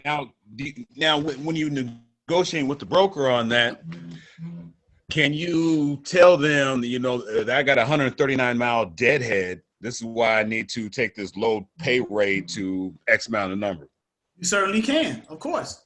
You more than, I would highly recommend it. So right here, remember I said the trucks get 6 miles to the gallon. That's a fixed number. I didn't even see it, but it says it right here. Estimated fuel cost, 6 miles to the gallon, right there. So I didn't even see that, but I knew just what it was. So 139 miles plus the 1154 is what? 1293. Okay. So now you take that miles and you divide it by 6 miles to the gallon. So you take 1293 and divide it by 6, and that's going to tell you how many gallons of diesel fuel that's going to be required to fill to run that load. Okay, so what's 1293 divided by 6? 200 and something gallons. 6 Yeah, and 12 is 215.5 gallons, right? So we got how many gallons is required to run this 1,154 mile run plus the 139 mile deadhead. So now we got to figure out the cost of that. So what's the average cost of fuel in that area, or just in general throughout the country? What is $3 a gallon for diesel? Yeah, about 280 in some About places. 280. So we'll go with yours. So let's round up just to be fair. Let's say $3 a gallon. So we're talking about $600. So 215 and a half times $3 a gallon. So it's going to cost you $646.50 in fuel costs to run this load right there. That's how you figure out the numbers. But this is something your carrier should be doing. It's good for the dispatcher to know it, but this is something your carrier should know. They should know their numbers. They should know their break-even point and their profit margins. That's why when they give you a cents per mile, they got their break-even. They say their break-even point is $2.20 a mile, but they give you a cents amount. I want to find loads that's paying me $2.50 a mile.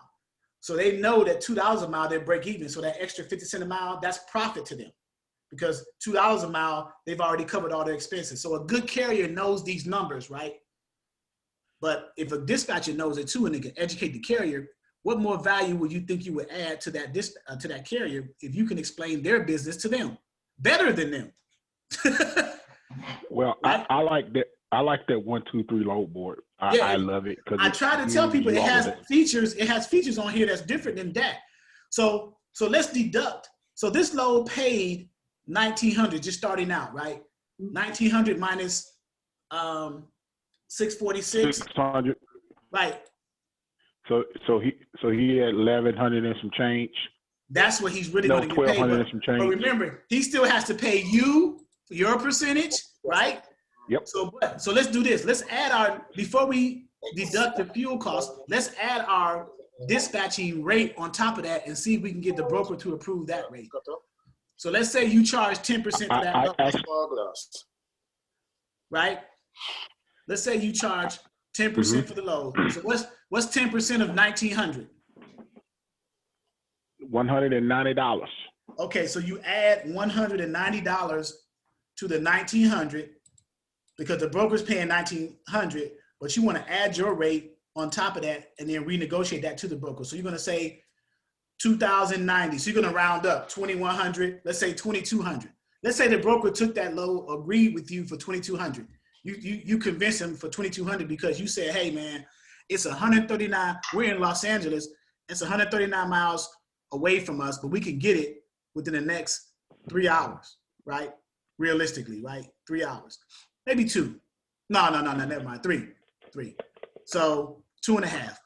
So you say, we could do it for 22. I know you got it at 19, but if you add an extra 300, that'll help us with fuel. They'll say, okay, that's cool, because I don't got nobody else to get this load and it really needs to get out. So they agree to 22 now, right? So now your numbers bumped up to 2,200. That's how you add, Ty, you add your rate on top of the broker's rate, as opposed to pulling your rate from the carrier side.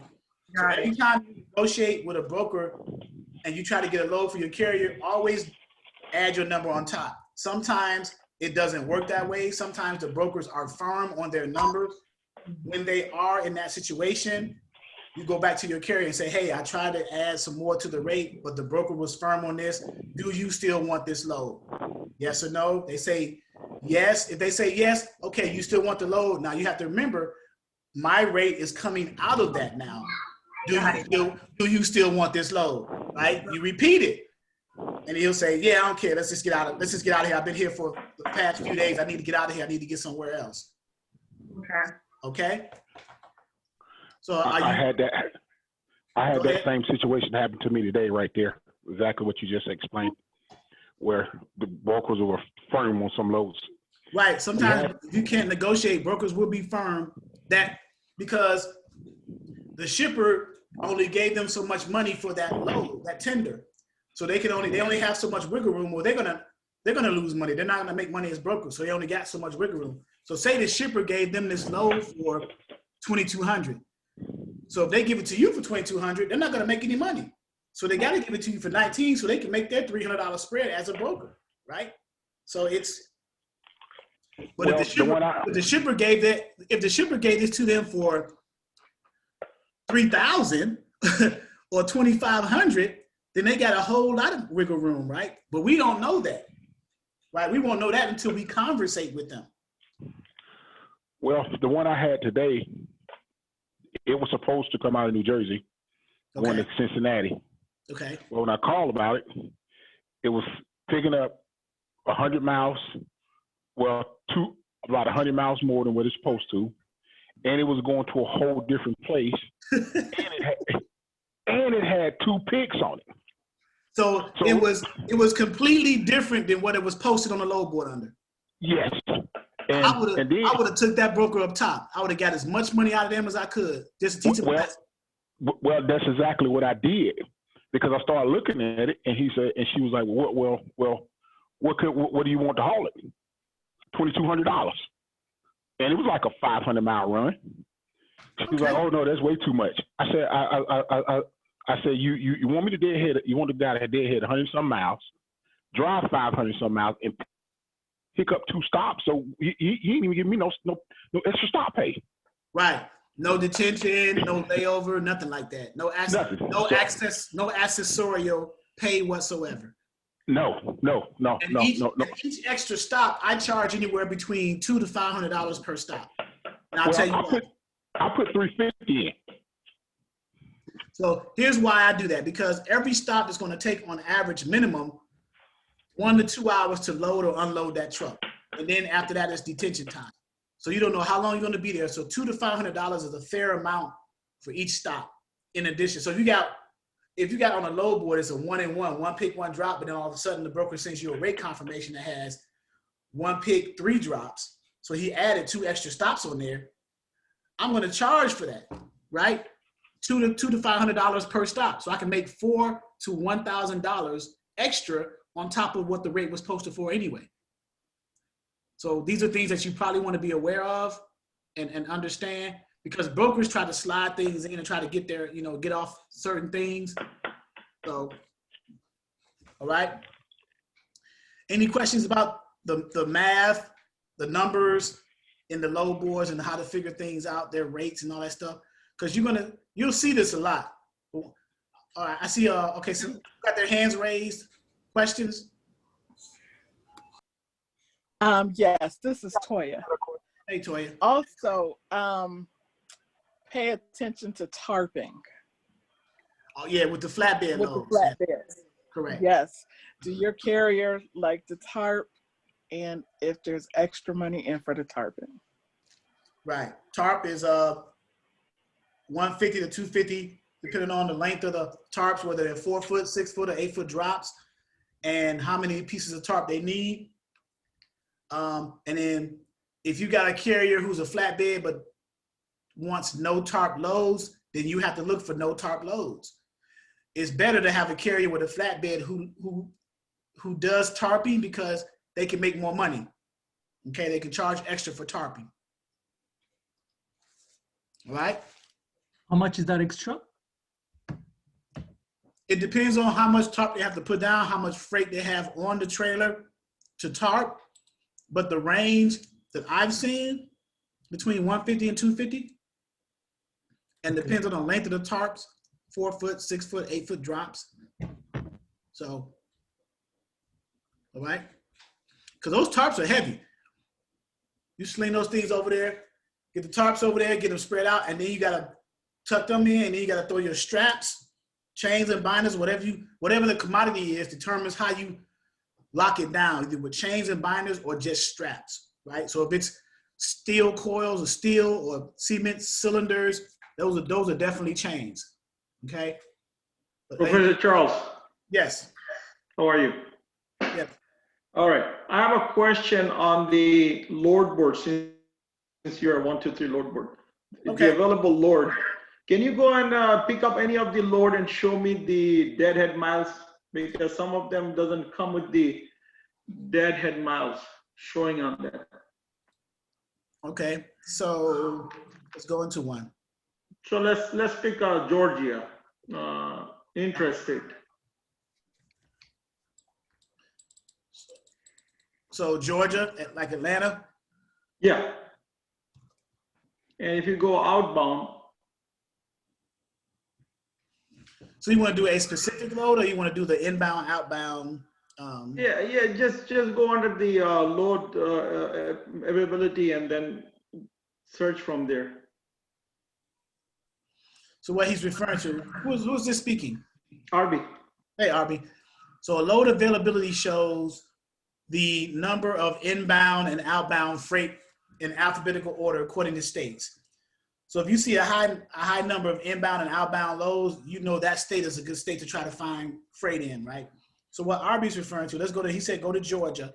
So Georgia has 1,671 outbound loads leaving out of Georgia for either dry van, flatbed, or reefer, or other equipment types.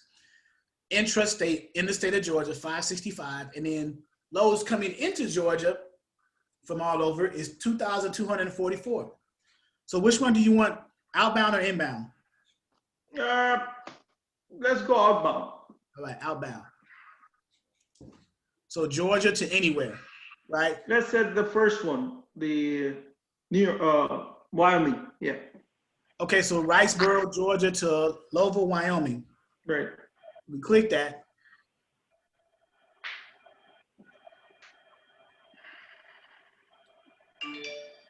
So the reason you don't see deadheads, right? Is because where is your starting point? This just shows loads that's picking up in that location and going to that location. Where you are is irrelevant to the broker at this point. They don't care. As long as someone can get to this load, there is no deadhead in here because you didn't set. Now, if I would have put Atlanta, if I would have did a load search for Atlanta and I said I was in Atlanta, then it would have showed me how far I am from that shipper in Riceboro, Georgia. But you're looking at load available. It's just showing the available loads, where they're picking up and where they're going to. It doesn't pinpoint where you are specifically in that scenario because you didn't put yourself in that scenario. So in that situation, we can just Google it and then pick up the carrier location. Like, so wherever you are, you say, okay, where you are, Mr. Carrier? Well, I'm in Macon, Georgia. Okay, well, let's see how far Macon is from Riceboro. And then you would just Google that and then go.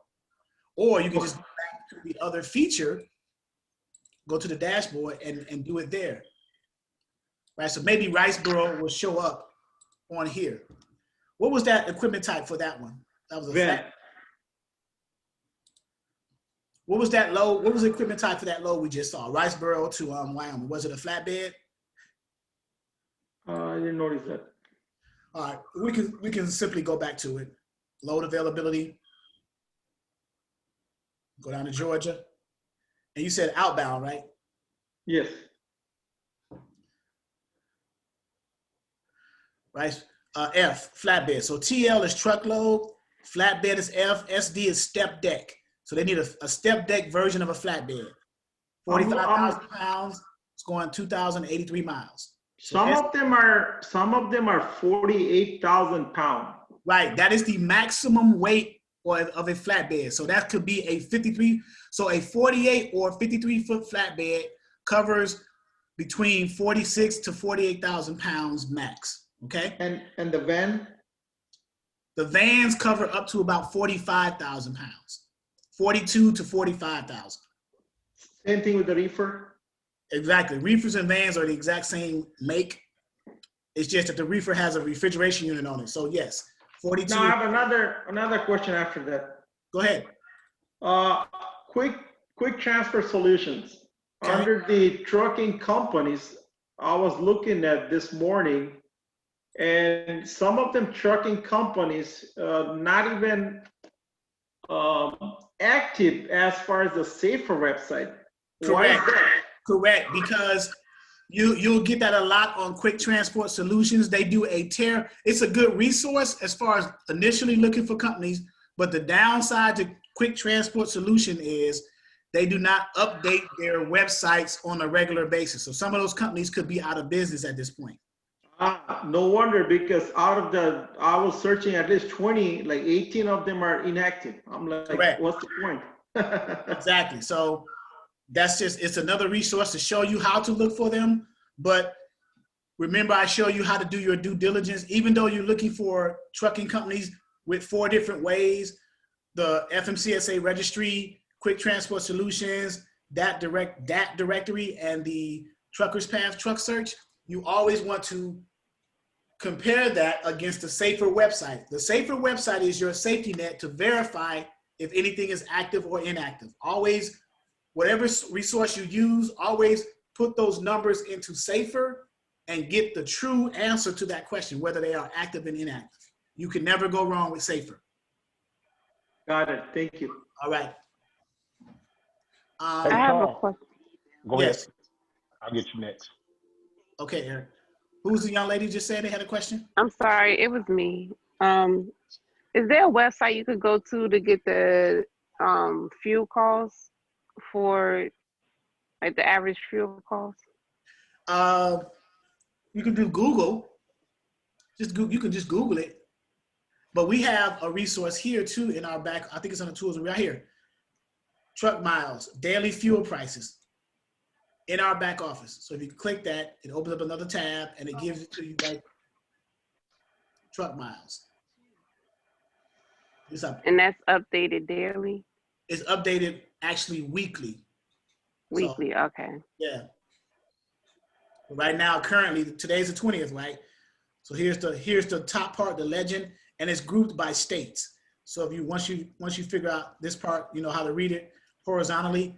Alabama tax rate per quarter in the first quarter, because we're in the first quarter. So years are broken down in this case in quarters. Quarters is 3 months makes up a quarter.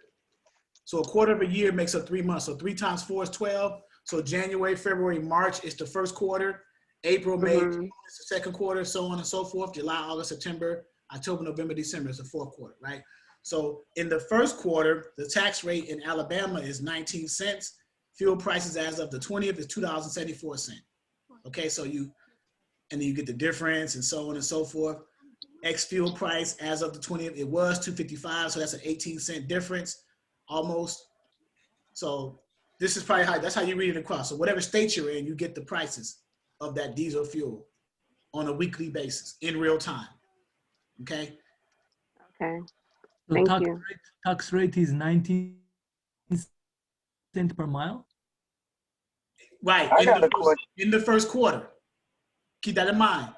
Make sure you read that correctly because it may change in the second quarter, which is, let's see, January, February, March, April, May, and June is the second quarter. July, August, September is the third quarter. October, November, December. So quarters are every 3 months. Who had the question? Oh, Eric was next. I'm sorry. Go ahead, Eric. Charles. Yeah, Eric was next. Which part not to pick up? On the FMC, when we talked about it the other day, you said we go into the fitness or the non-fitness ones. Fitness. Okay, all right. That's what I was trying to figure. I was looking through the other day, trying to find some more carriers. Right, fitness.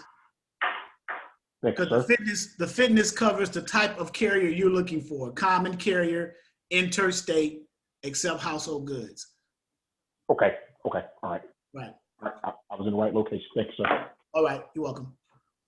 I have a question, Charles. Yes. Okay. Where in the load boards, like on any load board, can we find like what time the load needs to be picked up every day? So like go ahead. If it's not posted when you call the broker, you would ask for that. You would say, is it an appointed time for this load? Is it an appointment? Or is it a first come, first serve, FCFS? In other words, if it's a 24-hour shipper, that means when your carrier gets there, if he's next in line, he can pick it up. Doesn't matter what time it is because they're 24-hour shipper and 24-hour receiver. But if it doesn't list that is whether it's an appointed time or a first come, first serve, make sure you ask your carrier. Make sure you ask your broker that you're calling about that load for to find out if it is a appointment time set for that load, because you want to make sure that your carrier delivers accordingly, right? Okay. all right? Okay. And if like, so at what point in the day do you stop looking for loads for the current day and then start looking for them for the next day? Very good question. So in the mornings, you're looking for loads, and then right after lunch, brokers are coming back from lunch, posting loads for the next day, right? So in the mornings, you're looking for loads for that same day or next day early. You get a head start for the next day, and then in the afternoon, it's the latest that you can look for loads for the next day. You never want to, this is a bad practice of dispatchers. You never want to look for loads for your carriers the same day that they need the load. Okay. You never look for loads same day. You always want to be a day, I don't want to say a day behind, but a day ahead. Okay. Right? Okay. So if you're looking for loads for a carrier on Monday, what day are you looking for the loads on? If I'm looking for carriers Friday. Friday. Exactly. So if you're trying to find loads for your carrier on Monday, they want to pick up on Monday, and it's like looking Friday. Today is Wednesday, right? I got a carrier. I just got him under agreement on Thursday. He wants to pick something up on Monday.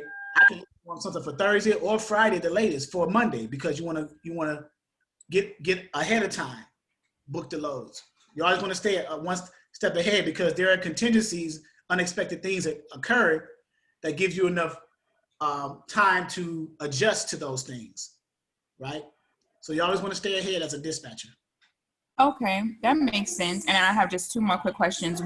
Second question is, I know you said make the job as easy as possible starting out, so you wouldn't recommend like signing on a hot shot or a box truck initially. But what if you call and they're like, and they have it listed as a flatbed, but when you talk to them to like cold call and they say it's a hot shot, like what do I do at that moment in the call? Right. So when you call them and you're calling, let's say you're on Trucker's Path and you selected a flatbed category carrier to call. Correct. I always suggest when you're calling them in the conversation, hey, by the way, is your flatbed, is it a 48 or 53 foot? Oh no, I got a hot shot. At that point, you can decide what you want to do. Yeah, and that's what I ran into. And when he said hot shot, I'm like, dang, I don't want to say, I'm like, I don't want to say, I'm not really looking for a hot shot right now because, I'm still trying to gain carriers. So I was like, I don't really know what to say to like kind of back out of it. Like, I was just trying to see what you suggested. I would say, you say, yeah, I got a hot shot. I'd say, okay, I see your email here. Let me see what I can find for you, and I'll send you an email if I find you anything. That way he didn't say, you didn't tell him you were sending a dispatch agreement, they'll fill it out and return it. You just said, okay, you got a hot shot, okay. I see your email here is abc@anywhere.com.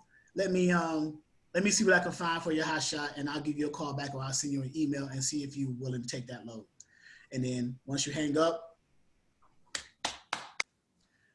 now if they call you back, then that's officially stalking. So okay.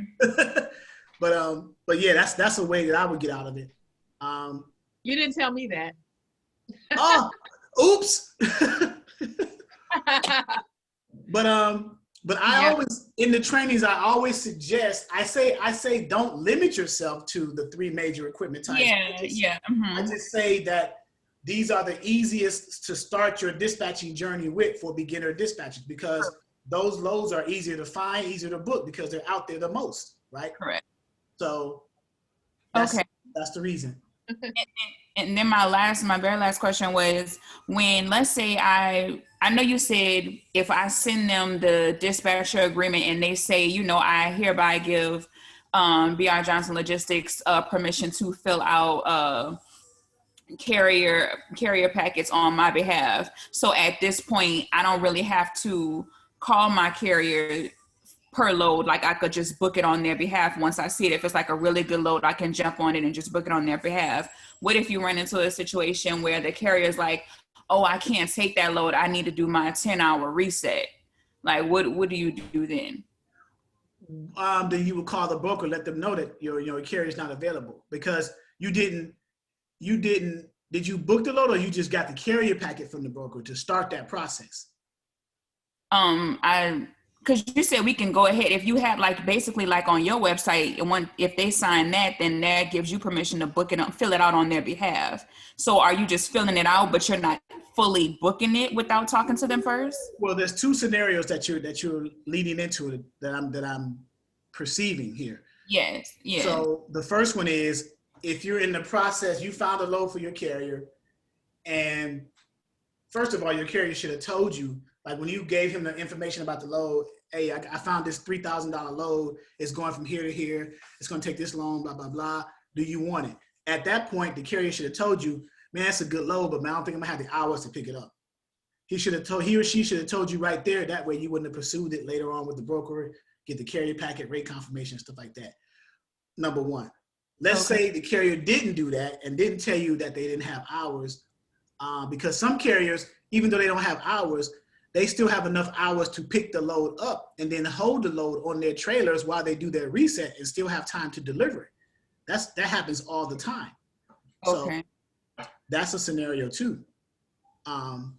But in the process, are you at the process of just talking to the broker and getting the carrier packet, filling it out and onboarding your carrier, and the carrier tells you they don't have enough hours, or you've gotten past that part, onboarded the carrier, they sent you the rate confirmation, and you've signed and booked that load, and then the carrier said they don't have enough hours? Because those are two different scenarios. Okay, so before I answer that, would you ever suggest like filling out the carrier packet and booking the load, and then calling your carrier and being like, hey, I booked this load for you because like it was just that good? Is that ever something you should do in dispatching? No. Okay. Communicate, because you never know. Once you did all that, you never know in that process, anything could have happened to your carrier. He could have crashed a truck, caught a flat tire, ran out of fuel. But if you don't communicate with the carrier, even though you found a good paying load and you know your carrier will want that, you still want to keep the lines of communication open throughout the whole workflow of your dispatching journey. That way your carrier and you are on one accord, you guys know everything, and he or she can share with you what's going on, and you can share with them what's going on your side with the broker and things like that. Keep that communication. Carrier might book his own loads at the same time, so.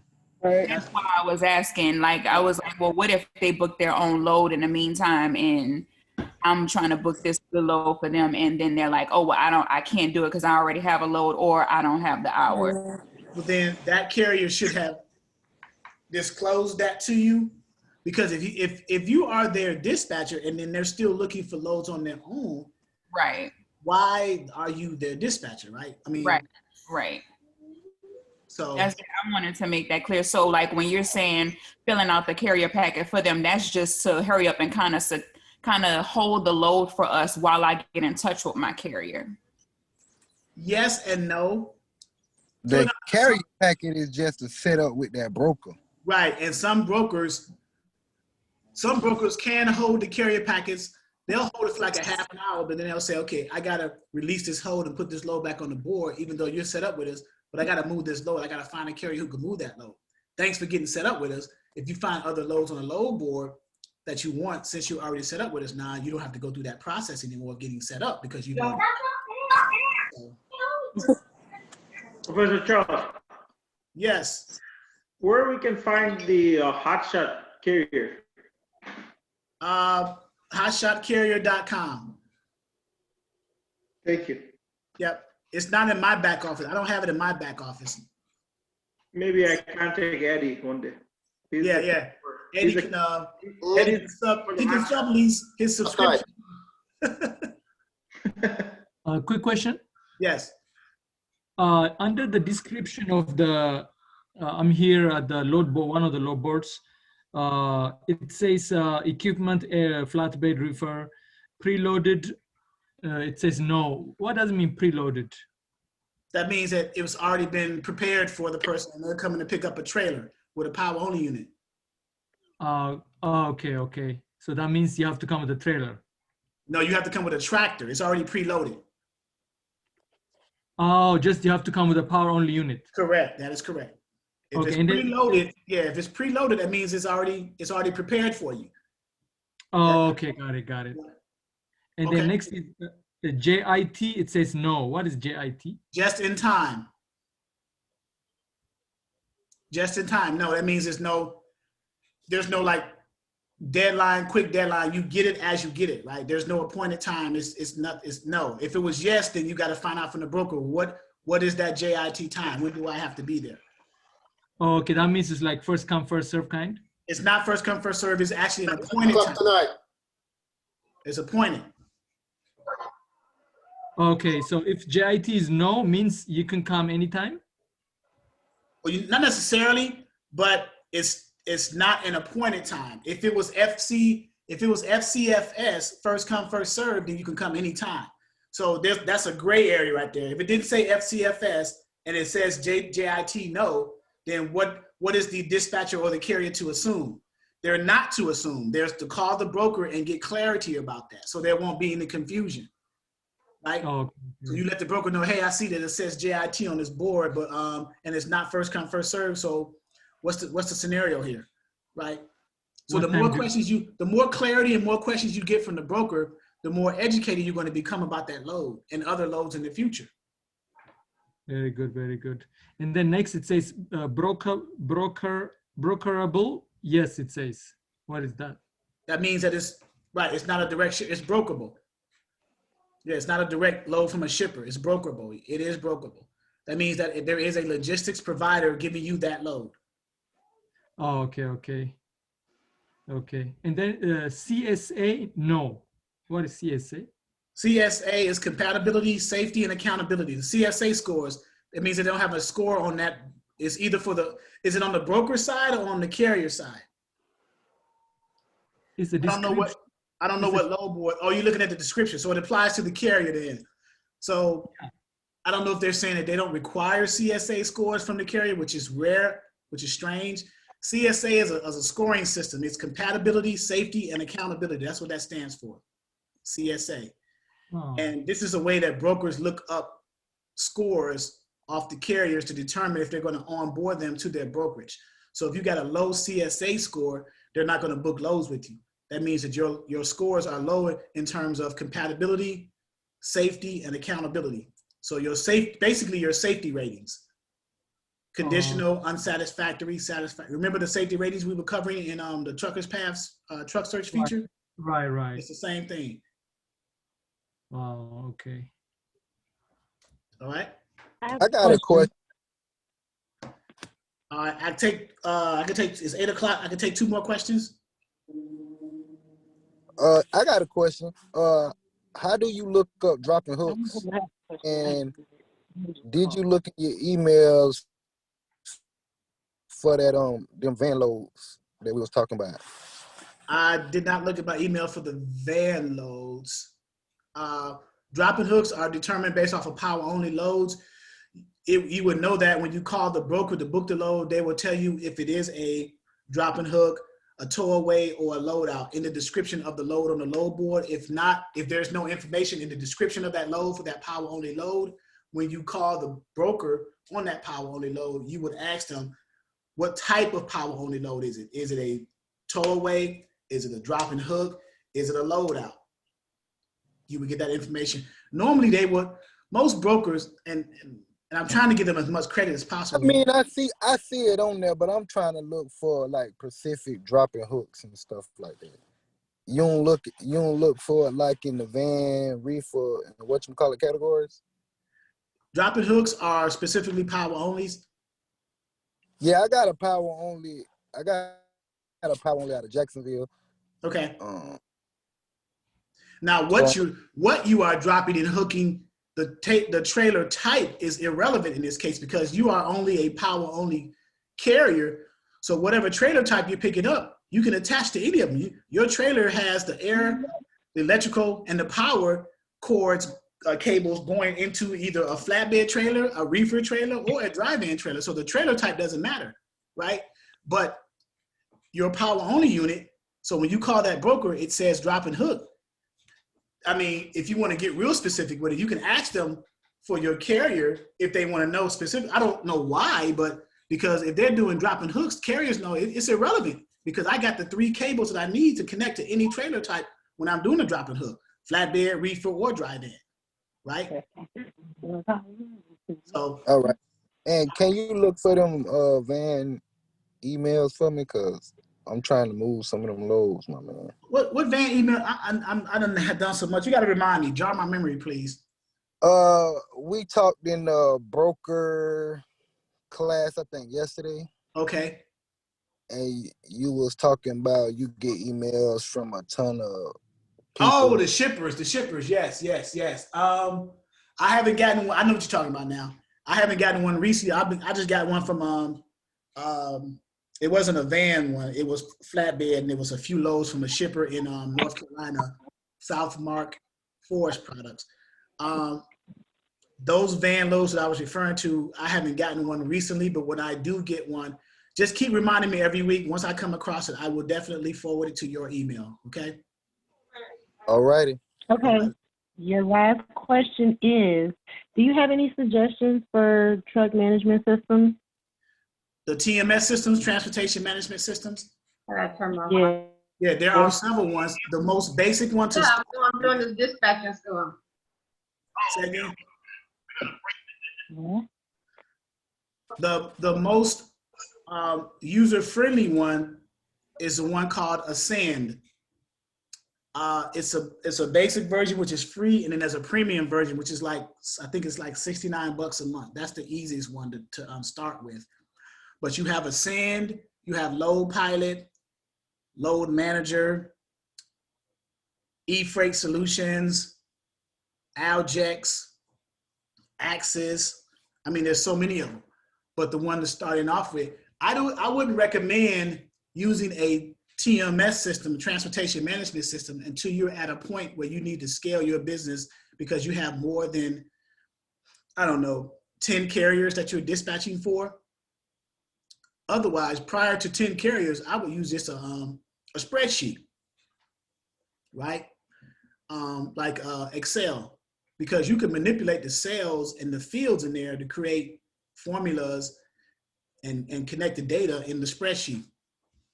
Because you only got, between 5 and 10 carriers.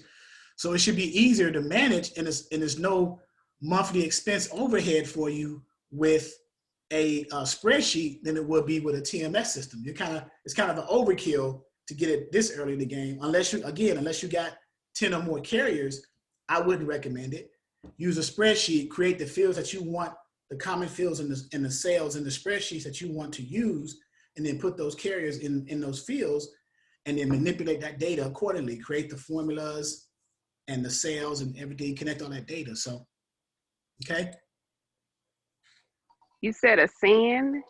Ascend, yes, Ascend. Let me put it in here right now.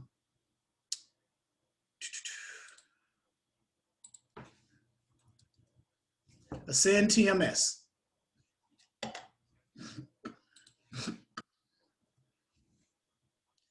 And I'm copying the link and pasting it into the chat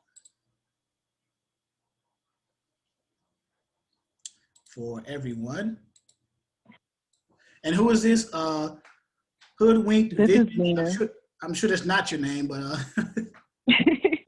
I'm Mina with Global Reach Dispatching.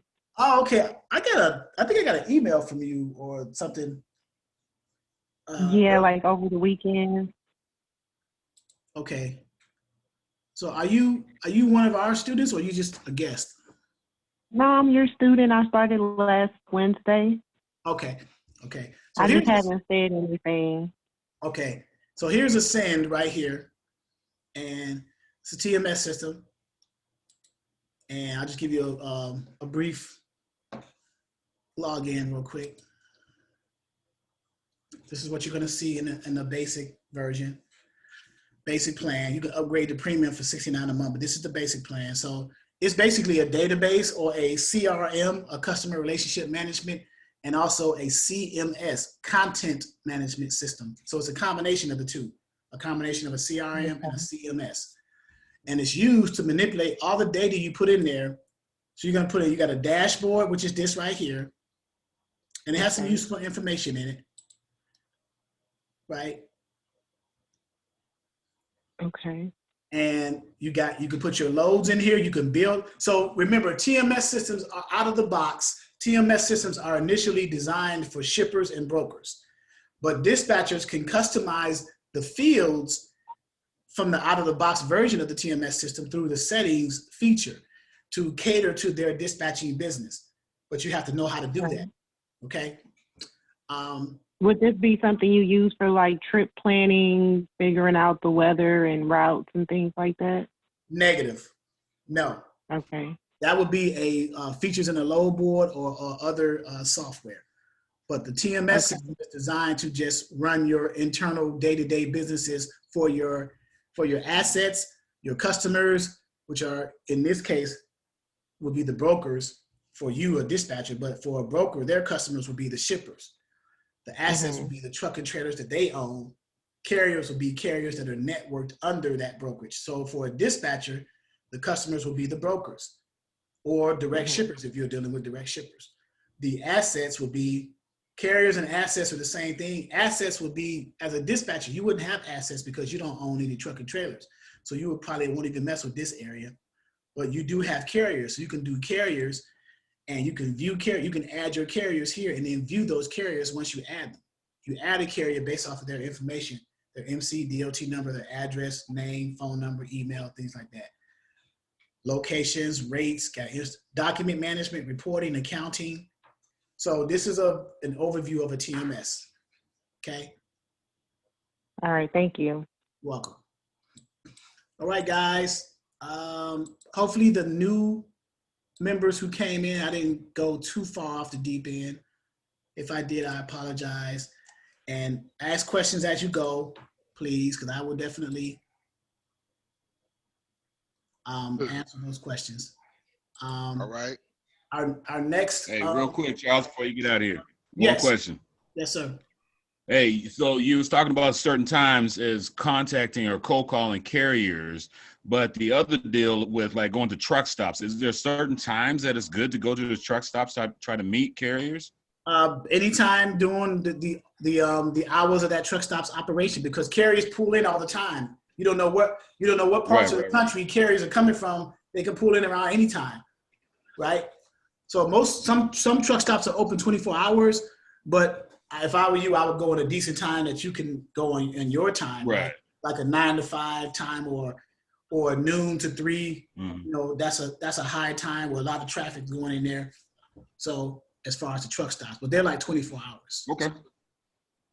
Right? Yeah, ain't gonna be out there no 2 a.m. No, that's negative. I'm gonna be counting sheep. They might think you a lot lizard out there, boy. Yeah, two in the morning. I'm not out there. That's what I was gonna say. That'd be a big negatory. I'm not out there. Not me. That boy shaking the tail feathers out there. The only reason I'll be out there is running from my wife chasing me, wondering what the hell am I doing out there? Like, you better get your butt home. So, all right, guys. Next, let's see, Sunday will be the next training, 11 a.m. Eastern Standard Time. Always go to the Zoom live trainings link Wednesdays and Sundays. I show this in this recording. To click this link to be able to come to the Zoom, click the link. So those of you who are in here have done it successfully, so I shouldn't have to explain it, right? Everybody's here successfully. All right. For the purposes of the recording, people who are not in here, they'll see that. So, and then of course you have to have a personal Zoom account with your own email and password, and then click the link and to connect to our Zoom room via our meeting ID and our to get to us. So that's how Zoom works, right? Because there was some people who were having a little bit of difficulty doing it and they couldn't get in. So, but personal Zoom installation on your machine with your own email and login, you log into your Zoom account, join a meeting. There should be a host a meeting button and a join a meeting button. You click the join the meeting, then it will ask you for a meeting ID for which meeting you want to join. You put your meeting ID in there, which is ours, and then you put the passcode in there, and then you'll be able to come across, and I'll go ahead and let you in. So, okay. All right, guys. Have a great rest of your week. Be safe. I will see you guys on Sunday unless otherwise changed. If you haven't joined the Facebook group or any of the connections for us, connect with us. YouTube. Subscribe to the YouTube channels, Dispatcher 101, Freight Broker 101, Facebook group, LinkedIn, Twitters, Instagram. So we have different social media platforms, okay? Hey Charles, you didn't add me to the other group that you were supposed to add me to. The private group? Yes. Yeah, I gotta, like I said, there's something going on with Facebook with that private group. I gotta go a different route with that, but I'll remember. Okay. I just wrote your name down. Thank you, sir. All right, guys, have a great rest of your week. Be safe out here. Right. We got new. Good night, guys. All right, good night, y'all. Good night. Be safe. Good night. All right. Good night. Good night, everyone. Good night. All right.